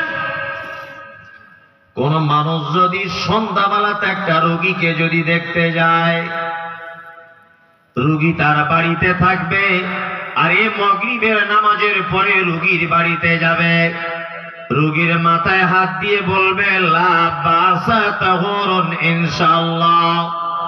দুটো একটা কথা বলবে, চাচা কোন ডাক্তার দেখাচ্ছ বলো। চাচা বলবে আমি হরিপদকে দেখাচ্ছি, আপনি বলবেন না আশরাফুলকে দেখাও। এইরকম 2-4টে ভালো পরামর্শ আপনি দিয়ে চলে আসবেন। বিশ্ব নবী আমার বলেছেন তারপরের দিন ফজরের পর সূর্য ওঠা পর্যন্ত আসমানের ফেরেশতারা এই বলে দোয়া করে, হে আল্লাহ, রোগীকে তো ভালো করবে, আগে তুমি ভালো করো যে দেখতে গেছে তাকে। দেখতে যাও ভালো না খারাপ, রোগীকে দেখতে যাবেন। কি বললাম বুঝলেন? চলুন। আর কেউ যদি ফজরের পরে যায় তাহলে এশা পর্যন্ত, আপনার মাগরিব পর্যন্ত, তারপরের দিন সূর্য ডোবার আগ পর্যন্ত সে তার জন্য ফেরেশতারা মাগফিরাত কামনা করে। নাম্বার 3, বিশ্ব নবী বলেছেন ইজাবাতুদ দাওয়াতি, তোমাকে কেউ দাওয়াত করলে তুমি দাওয়াত কবুল করে নাও ইনশাআল্লাহ। দাওয়াতের ব্যাপার তো ইনশাআল্লাহ একটা আছেই আর কি, তাই না? গরুর গোশতের ব্যাপার, এটা ওটা। গোলাম হোসেন, সব দাওয়াত বাড়িতে তো যাওয়া যাবে না। কি বললাম বুঝলেন? সব দাওয়াত বাড়িতে যাওয়া যাবে না। যেমন আমি বলে দিয়েছি কিছুদিন আগে, আবার বলছি তবুও, আমাদের কিছু কিছু জিনিস আছে যেগুলো ইসলাম সমর্থন করে না। কি বললাম বুঝলেন? আর ইসলাম যেটাতে সমর্থন করে না সেটাতে আপনি যেতে পারবেন না। এমন একটা বিবাহের অনুষ্ঠানে আপনাকে বলা হলো যে অনুষ্ঠানে বাদ্যযন্ত্র বাজছে, অর্থাৎ এই গান বাজনা এটা ওটা হচ্ছে। এখন তো গান বাজনা ছাড়া বিয়েই হয় না। হ্যাঁ কম। আর সব বাড়িতে হয় না, যাদের আর কি বংশ পরিচয় ভালো না তারা এসব করে। যাদের বংশ পরিচয় ভালো, যাদের বংশের গৌরব আছে, বংশের আভিজাত্য আছে, তারা কোনোদিন এসব কাজ করবে না। এসব তো ছোট লোকই কাজ। একটা জিনিস বুঝে নিবেন, যে ছেলেটা দেখবেন চুল কেটে এসেছে চারিদিকে ন্যাড়া, মাঝখানে এরকম খোঁচা করে, ও দেখবেন ওর বংশ খারাপ, কারণ ও ভালো ফ্যামিলির ছেলে নয়। যে ছেলে দেখবেন জিন্স প্যান্ট পরেছে, পাছার কাছে চেড়া, এখানে চেড়া, এসব ডিজাইন, ও একদম ছোট লোক কোয়ালিটির ঘরের ছেলে। এটা আমি সমীক্ষা করে বলছি আপনাকে। ভদ্রর বেটা কখন এরকম চুল কাটতে প্যান্ট করতে পারে? অসম্ভব। আমার বেটা এরকম চুল কাটতে পাছার চামড়া তুলে দিব। তুমি বাপ বেঁচে আছো, তোমার ঈদের দিনে তুমি টাকা দিয়ে 400 টাকা চুল কাটতে, আর সে কি ছাটিং এটা ওটা করে চলে এসেছে, আর তুমি দাঁত বার করে কি সুন্দর লাগছে তোর। ওর বাপকে পাছার চামড়া তুলতে হবে, আর ওকেও তুলতে হবে। আসলে তো বংশ পরিচয় খারাপ। আমি যে একটা জিনিস দেখেছি, যারা আভিজাত্য বংশের যাদের দাম আছে, বিয়ে শাদীতে গান বাজবে তাদের কেন? যাদের বংশ খারাপ বা নিম্ন কোয়ালিটি, তারা গান টান বাজাবে, চুল কাটবে, এটা ওটা প্যান্ট পরবে। তোমার বেটা এরকম করবে কেন? আল্লাহ নবী সাল্লাল্লাহু আলাইহি ওয়াসাল্লাম বলেছেন, বাদ্যযন্ত্র যে বাড়িতে বাজবে, তোমার বিবাহ দাওয়াত, যে কোনো অনুষ্ঠান বাড়িতে দাওয়াত খাওয়া চলবে না। দুই, এমন এক গৃহে আপনাকে ডাকা হলো, এমন একটা বাড়িতে আপনাকে ঢোকানো হচ্ছে খাদ্য দেওয়ার জন্য। সেই বাড়িতে আপনি গিয়ে দেখছেন ছবি মূর্তি টাঙানো আছে। কিছু ভক্ত মানুষ থাকে না, কারণ বিরাট কোহলি ভক্ত, কেউ সানিয়া মির্জা ভক্ত, কেউ সৌরভ গাঙ্গুলি ভক্ত, এসব ভক্তদের ছবি টাঙানো থাকে না? আর ওর স্বামী স্ত্রীর ছবি টাঙানো আছে, ওর বাপের আছে, মায়ের আছে, অন্য কোনো পাখি টাকির আছে। এরকম কোন ছবি টবি টাঙানো থাকলে সেই ঘরে ঢোকা যাবে না। মুহাম্মদ সাল্লাল্লাহু আলাইহি ওয়াসাল্লাম তিনি বলেছেন, বাড়িতে 3টে জিনিস থাকলে আল্লাহর রহমতে ফেরেশতা প্রবেশ করে না। এক, ছবি মূর্তি, না পাখি, আর কুকুর। কি বললাম বুঝলেন? এই 3টে জিনিস বাড়িতে থাকলে আল্লাহর রহমতের ফেরেশতা যেখানে ঢোকার পারমিশন পায় না, আপনি ঢুকবেন কেন? এটা একটা প্রশ্ন। নাম্বার 3, যে অনুষ্ঠান বাড়িতে বৈষম্য করে খেতে দেওয়া হয়, তার মানে একটাই প্যান্ডেল, একই ক্যাটারিং এর লোক খেতে দিচ্ছে, এইদিকে খাসির মাংস, এদিকে গরুর মাংস, কারণ এদিকে সব দামি লোক বসেছে আর এদিকে গ্রামের লোক বসেছে। এ দাওয়াত বাড়িতে, বিয়ে বাড়ি খাওয়া হারাম, চলবে না। ইসলামে কোনো বৈষম্য কি নেই, আছে? নেই। হযরতে বেলাল লম্বা পরিষ্কার ধবধবে লোক ছিলেন না বেটে কালো কুচকুচে ছিলেন? একদম কুচকুচে। কুচকুচে না? কত কুচকুচে, কেমন ছিলেন আপনি অবাক হয়ে যাবেন। যে মানুষের বংশের গৌরব, তার রূপের গৌরব, অর্থের গৌরব, মানুষের আল্লাহর কাছে মর্যাদা বাড়ায় না। আল্লাহর কাছে মর্যাদা বাড়ায় কি? তাকওয়া, আল্লাহ ভীতি। আল্লাহ নবী সাল্লাল্লাহু আলাইহি ওয়াসাল্লাম, একটা কথা মনে পড়ে গেল, মাঝখানে বলে দিই। আল্লাহ নবী সাল্লাল্লাহু আলাইহি ওয়াসাল্লাম হযরতে বেলালকে ডেকে বলছে, বেলাল তুমি কি জানো, তুমি জানো জান্নাতে আমাকে সব থেকে পৃথিবীর আগে জান্নাতে যাবে কে? তখন হযরতে বেলাল বলছেন, না আপনি। বলে দিলেন আপনি। তখন আল্লাহ রাসূল বলছেন, বেলাল তুমি কি এটা জানো যে আল্লাহ জান্নাত আমাকে কেমন করে ঢোকাবে? ওটা কি করে বলবো? তখন আল্লাহ নবী সাল্লাল্লাহু আলাইহি ওয়াসাল্লাম বলছেন, আমাকে একটা দামি লাল প্রাণীর পিঠের উপরে করে জান্নাতে নিয়ে যাওয়া হবে। তার মানে ধরে নেন এখনকার দিনে হেলিকপ্টার, কোন সম্মানী মানুষ আমরা আনি না, কি হেলিকপ্টার, ঠিক তেমন দামি মানুষ জান্নাতে লাল প্রাণী। এইটাতে অনেক মতভেদ, কেউ বলেছেন লাল উটের পিঠে, কেউ বলেছেন লাল ঘোড়ার পিঠে করে আল্লাহ রাসূলকে জান্নাতে ঢোকানো হবে। বিশ্বনবী আবার বললেন, বেলাল বলো তো দেখি, আমি যদি লাল উটের পিঠে যদি আমি থাকি, তাহলে উটের লাগাম ধরবে কে? লাগাম না ধরলে তো উটকে চালানো যায় না, ঘোড়ার লাগাম না ধরলে ঘোড়াকে তো চালানো যায় না। হযরতে বেলাল বলছেন, আল্লাহর নবী গো, আমি জানি না লাগাম কে ধরবে। বিশ্ব নবী বলছেন, বেলাল রে, আমি বলে দিলাম সেই ঘোড়ার বা উটের লাগাম ধরবে বেলাল, তুমি ধরবে। হযরত বেলাল বলছেন, আল্লাহ রাসূল, তাহলে ঘটনা কেমন হলো? আপনি যদি পিঠের উপরে থাকেন আর আমি যদি সামনের দড়ি ধরি, এই যে মতো তো আপনার আগে আমি জান্নাত চলে যাব। মানে মুস্করা করছেন বেলালের সঙ্গে, কি একটু আল্লাহ রাসূল সাল্লাল্লাহু আলাইহি ওয়াসাল্লাম মজা, মানে হাস্য কৌতুক, এরকম একটা সময় পার করছেন। হযরতে বেলালের কথা বলার পরে বিশ্ব নবী বলছেন, বেলাল শুনে রেখে দাও, তুমি কে? বেলাল বলছে, আল্লাহ রাসূল, আমি মুয়াজ্জিন। আল্লাহ রাসূল বলছেন, আমি কে? বিশ্ব নবী এই প্রশ্ন করার পরে বেলাল বলছেন, আপনি বিশ্ব নবী এবং আপনি হলেন আমাদের ইমাম। বিশ্ব নবী বললেন, বেলাল বলো তো দেখি, ইমামের দাম বেশি না মুয়াজ্জিনের দাম বেশি? তখন হযরত বেলাল বলছেন, আল্লাহর নবী, ইমামের মর্যাদা অনেক বেশি। তখন বিশ্ব নবী বলছেন, বেলাল শুনে রেখে দাও, আমি ইমাম, আমি বিশ্ব নবী, কিন্তু তুমি যতক্ষণ না মসজিদে নববীতে আযান না দাও, আমি নবী ইমামতির জায়গায় যেতে পারি না। আমি নবী হতে পারি, ফজরের নামাজ অতক্ষণ পর্যন্ত পড়তে পারি না বেলাল, যতক্ষণ না তোমার কণ্ঠ থেকে আযান ভেসে না আসে। ও বেলাল শোনো, আমি নবী, আমি ইচ্ছা করলে তো আসরের নামাজটা আগে পিছে করে দিতে পারি, কিন্তু বেলাল তুমি যতক্ষণ হাইয়া আলাস সালাহ হাইয়া আলাল ফালাহ না বলবে, আমি নবী হলেও আগে বেড়ে ইমামতি করতে যেতে পারবো না।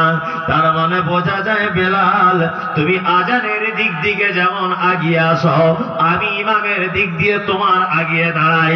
আমরা যেমন পৃথিবীতে উল্টে পাল্টে যেমন এক অপরের সঙ্গে জড়িত, আমরা জান্নাতের ভিতরে দুজনা এইরকম জড়িত অবস্থায় জান্নাতের ভিতরে ঢুকে যাব।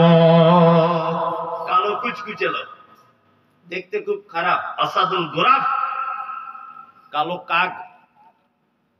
হযরত আবু হুরায়রা কালো কাকের মতো, কিন্তু মর্যাদা খুব বেশি। ইসলামে কোনো বৈষম্য আছে? কোনো বৈষম্য নেই। আল্লাহু আকবার। কেসিএস স্কেলে নাম শুনেছেন? কেসিএস স্কেলে বিশ্বের 1 নম্বর বক্সার, নাম শুনেছেন না? হ্যাঁ, আফ্রিকার মানুষ ছিলেন। আফ্রিকা, কালো কুচকুচ কুচকুচে। আমেরিকার একটা হোটেলে গেছেন খেলাধুলা শেষ করার পরে, তা হোটেলের উপরে লেখা আছে, নো অ্যাডমিশন ব্ল্যাক ম্যান, কালো মানুষের প্রবেশ নিষেধ, কোনো কালো মানুষ ঢুকতে পারবে না। কেসিএস স্কেলে তখন ভাবছে যে আমি খ্রিস্টান, আমি কালো, আমার রং চামড়া কালো, আমি কোটি কোটি টাকার মালিক, বিশ্বের 1 নম্বর চ্যাম্পিয়ন বক্সিং আমি করি, আমার একটা ঘুষির ওজন প্রায় 310 কেজির কাছাকাছি। কি বললাম বুঝলেন? সত্য মিথ্যা জানি না, এগুলো বইয়ে পড়ে বলছি।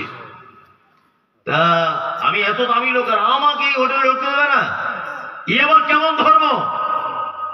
কেসিএস খেলে হোটেলের সামনে দাঁড়িয়ে দাঁড়িয়ে ভাবছেন, এরা কোন ধর্মাবলম্বী দেখি। দেখতে দেখতে কাউকে দেখতে পেলেন না, কারোর সঙ্গে কোনো কথা বললেন না, শুধু লেখাটা দেখে রিটার্ন চলে এলেন। আর মনে মনে ভাবলেন, কি ভাবলেন? যে তাহলে পৃথিবীর এমন কি কোনো ধর্ম আছে যেখানে কালো ধলো লম্বা বেটে পরিষ্কার গরিব আমির কোটিপতি ফকির চালক কৃষক কারোর কোনো মর্যাদা ডিফারেন্স নেই। মত তিনি চলে এলেন হোটেল ছেড়ে বাইরে। আস্তে আস্তে দেখছেন ইসলামিক একটা প্রোগ্রাম হচ্ছে। অনেকক্ষণ ইসলামিক প্রোগ্রামের সাইডে তিনি দাঁড়িয়ে থাকলেন। এইভাবে দাঁড়িয়ে থাকার পরে মুয়াজ্জিন আযান দিচ্ছে, হাইয়া আলাস সালাহ। কেসিএস স্কেলে দেখছে সবার মাথায় টুপি আর সাদা পাঞ্জাবি, কালো দাঁড়াচ্ছে পরিষ্কারের পাশে, লম্বা দাঁড়াচ্ছে বেঠের পাশে, কোটিপতি দাঁড়াচ্ছে ফকিরের পাশে, ফকির দাঁড়াচ্ছে কোটিপতির পাশে। ওর তখন মনে একটা কৌতূহলী জাগলো, কেসিএস স্কেলে বলছে, এটা আবার কোন ধর্ম?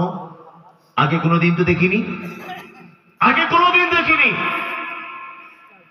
আস্তে আস্তে আগিয়ে গেলেন, জিজ্ঞেস করে বলছেন যে আপনাদের ধর্মের নাম কি? বলছে ইসলাম। বলছে এই কালো মানুষ সাদা মানুষের পাশে দাঁড়াচ্ছে তো অসুবিধা নেই? না, কোন অসুবিধা নেই। লম্বা পেটের পাশে দাঁড়াচ্ছে, অসুবিধা নেই? না, কোনো অসুবিধা নেই। কেসিএস কেলে তখন বলছে, আপনাদের কেউ আছে এখানে? বলছে কেন? ধর্মীয় ব্যাপারে পণ্ডিত? বলছে হ্যাঁ আছে। বলছে একটু ডাকুন। কেসিএস কেলে ডাকতে বললেন। কেসিএস কেলে মানে দ্ব্যর্থহীন ভাষাতে সবার সামনে বললেন, আপনি আমাকে বলুন আপনার ধর্ম গ্রহণ করতে গেলে কি কি পদ্ধতি? কেসিএস কেলের সাথে সাথে গোসল করে পবিত্র হয়ে কলেমা পড়ে ইসলাম গ্রহণ করেছিলেন। নাম হয়েছিল তার মোহাম্মদ আলী ক্লে। ইতিহাস আপনারা জানেন। ইসলাম কোনো বৈষম্য রাখে না, কালো ধলোর কোনো বৈষম্য নেই। ওই জন্য আপনাকে বলছি যে দাওয়াত বাড়িতে আপনি দেখবেন যে গরিব ধনীর বৈষম্য করা হচ্ছে। যে দামি প্রেজেন্টেশন নিয়ে গেছে তার জন্য দামি খাবার, গরিব মানুষ কিছু নিয়ে যেতে পারেনি তার জন্য লোকাল খাবার, এটা চলবে না। ইজাবাতুদ দাওয়াতে আপনাদের মুসলমানি টেনশনমানি হলে অনুষ্ঠান করে, এখন বন্ধ হয়ে গেছে। কিছু মানুষ করে আর কি, যাদের টাকা পয়সা বেশি তারা করে, কেউ করে না। আপনাদের গ্রামে না করে অনেক জায়গায় করে, আপনি হয়তো করেন না, তবে দাওয়াত দিলে খান, এটাই আর কি ব্যাপার। হ্যাঁ দাওয়াত বলে খায়, ব্যাপারে কি? সবে বরাত করে না আহলে হাদিসরা, তবে হালুয়া খেতে যায় শ্বশুর বাড়ি, এইসব আর কি ব্যাপার, তাই তো? জি, এইসব থেকে দূরে সরে আসবেন। আরো আমাদের সমাজে অনেক কুসংস্কার। একটা লোক তার মেয়ের বিয়ে দিল, সে বেচারা এমনি কষ্টতে আছে, তাই না? মেয়ের একটা বাচ্চা হতে এসেছে, প্রথম বাচ্চা মায়ের বাড়িতেই হতে আসে। ওই বাচ্চাটা নিতে আসছে শ্বশুর বাড়ির পক্ষ থেকে 40 জন আছে। ও তোমার ও বাপ কি টাকা জমা দিয়ে গেছিল মেয়ের বাপের কাছে? তোমার পোতা হয়েছে, তুমি ওকে খাওয়াবে? ও এমনি গরিব মানুষ, তার 2 বছর হয়েছে, বেটির বিয়ে দিয়েছে, ও নিজে এখনো দেনা শোধ করতে পারেনি।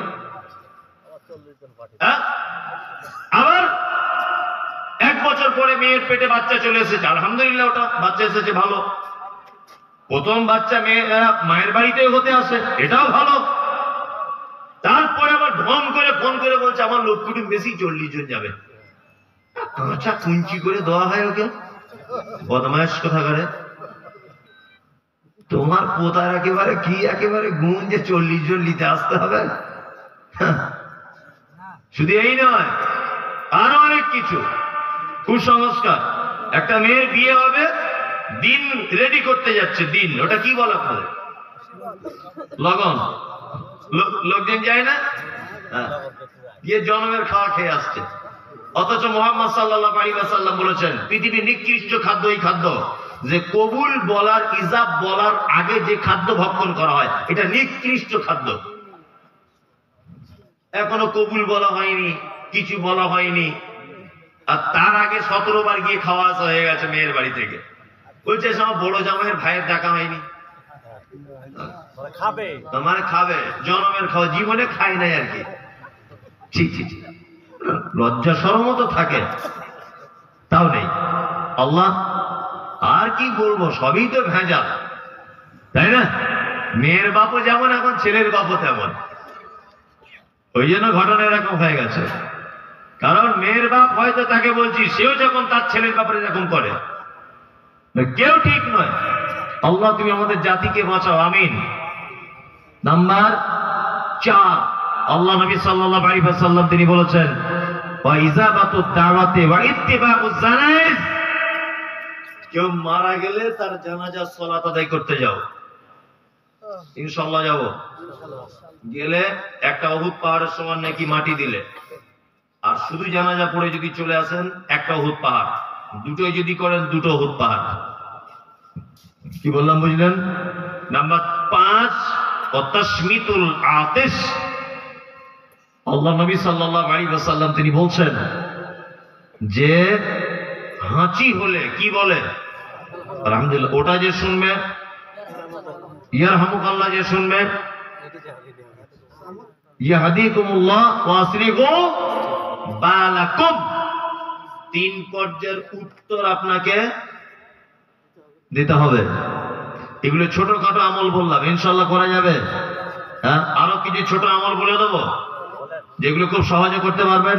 1, আল্লাহ নবী সাল্লাল্লাহু আলাইহি ওয়াসাল্লামের হাদিসের শুধু বাংলাগুলো বলে দিচ্ছি, হাদিসটা পড়ে।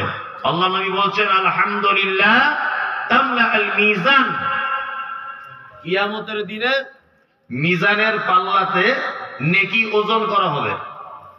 জানেন তো এটা? মানে নেকির ভারী এবং হালকার ব্যাপার আছে। এক, এই দেখুন আপনাকে দেখায়, ধরে নেন এটা পাল্লা, এইদিকে গোনা আছে, সুদ খাওয়ার, ব্যভিচারের, যত রকমের গোনা এদিকে আছে। গোনাটা এত ভারী, গীবত, পরনিন্দা সব পাপ এদিকে চাপানো, গোনাটা একদম নিচের দিকে নেমে আছে, মানে নেকিকে টেনে তুলতে পারছে না। ভালো করে বুঝবেন, এদিকে নেকি আছে জলসা শোনার, নামাজ পড়ার, যাকাত দেওয়ার, দান করার, এই নেকিগুলো দিচ্ছে, কিন্তু গোনাকে তুলতে পারছে না, মানে নেকি হালকা হালকা নেকি। আল্লাহ নবী সাল্লাল্লাহু আলাইহি ওয়াসাল্লাম তিনি বলেছেন, আলহামদুলিল্লাহ তামলা আল মিজান। দিনে রাতের কিছু অংশে কেউ যদি বলে আলহামদুলিল্লাহ, তাহলে মিজানের পাল্লায় নেকির দিকটা অর্ধেক ভারী করে দেওয়া হবে। তাহলে আমরা অন্তত টার্গেট করব দিনে 10 থেকে 20 বার আলহামদুলিল্লাহ বলবো। বলবো? কেউ জিজ্ঞেস করছে ভাই কেমন আছেন, কি বলবেন? অনেকজন আমি আজকে মসজিদে একজন বলছি, আমি জিজ্ঞেস করছি ভাই কেমন আছেন, তো বলছে হুজুর আপনার দুয়াতে আল্লাহর রহমতে ভালো হয়েছে। আচ্ছা আমি তো তোমাকে চিনি না ভাই, তোমার জন্য দোয়া করলাম কবে? তোমাকে তো কোনোদিন দেখিনি জীবনে, তোমার জন্য দোয়া করলাম কবে? এ কথা বলা শিরক। কি বললাম বুঝলেন? মারাত্মক অন্যায় এই কথা বলা। কারণ তোমার দুয়াতে আল্লাহর রহমতে ভালো আছি, তার মানে তুমি দোয়া না করলে আল্লাহর রহমত হতো না, এটাই তো বোঝায়। কেউ জিজ্ঞেস করছে ভাই কেমন আছেন, ডাইরেক্ট আলহামদুলিল্লাহ। এক গ্লাস পানি পান করলেন, কি বলবেন? আলহামদুলিল্লাহ। আম খাচ্ছেন, খুব মিষ্টি, আলহামদুলিল্লাহ। ভাত খাচ্ছেন, 2-3 বার করে লোকমা খাচ্ছেন, খুব ভালো মাংসটা রান্না হয়েছে, আলহামদুলিল্লাহ। তরকারিটা খুব স্বাদ, আলহামদুলিল্লাহ। কোন এক কাপ চা খাচ্ছে, আপনি স্ত্রী 1 কাপ চা করে দিয়েছেন, খুব সুন্দর, আলহামদুলিল্লাহ। এরকম আপনি শুকরিয়া বাচক শব্দ আলহামদুলিল্লাহটা ব্যবহার করবেন দিনে 10-20 বার। তাহলে আল্লাহ নবী মুহাম্মদ সাল্লাল্লাহু আলাইহি ওয়াসাল্লাম তিনি বলছেন, মিজানের পাল্লার নেকির দিকটা অর্ধেক কি ভারী করে দেওয়া হবে। চলুন তারপরে হাদিসটা জেনে নেন। আল্লাহ নবী সাল্লাল্লাহু আলাইহি ওয়াসাল্লাম বলেছেন, সুবহানাল্লাহ আলহামদুলিল্লাহ তামলাআন ওয়া তামলাআনি মা বাইনাস সামাওয়াতি ওয়াল আরদ। কেউ যদি সুবহানাল্লাহ আলহামদুলিল্লাহ মিলিয়ে যদি বলে, মাঝে সাঝে বলবেন সুবহানাল্লাহ, মাঝে সাঝে বলবেন আলহামদুলিল্লাহ, আশ্চর্য কিছু দেখলে বলবেন সুবহানাল্লাহ। আকাশে সুন্দর রঙিন মেঘ ঢেকে নিয়েছে, খুব সুন্দর লাগছে, সুবহানাল্লাহ। পবিত্রতা তোমার। বৃষ্টি হচ্ছিল না, হঠাৎ করে বৃষ্টি হয়েছে, আলহামদুলিল্লাহ বলুন। মাঠে ভালো ধান সবার হয়েছে, সুবহানাল্লাহ। এত সুন্দর ধান, পবিত্রতা আল্লাহ তোমার। এই সুবহানাল্লাহ আলহামদুলিল্লাহ কেউ যদি মিলিয়ে যদি বলে, বিশ্ব নবী তিনি বলেছেন, বাইনাস সামাওয়াতি ওয়াল আরদ, আসমান জমিনের মাঝখানে কোনো জায়গা ফাঁকা থাকে না যে ওই বান্দার নেকি দেওয়া হয় না। কত বড় নেকি বলুন তো, সামান্য কথায়। সহিহ বুখারী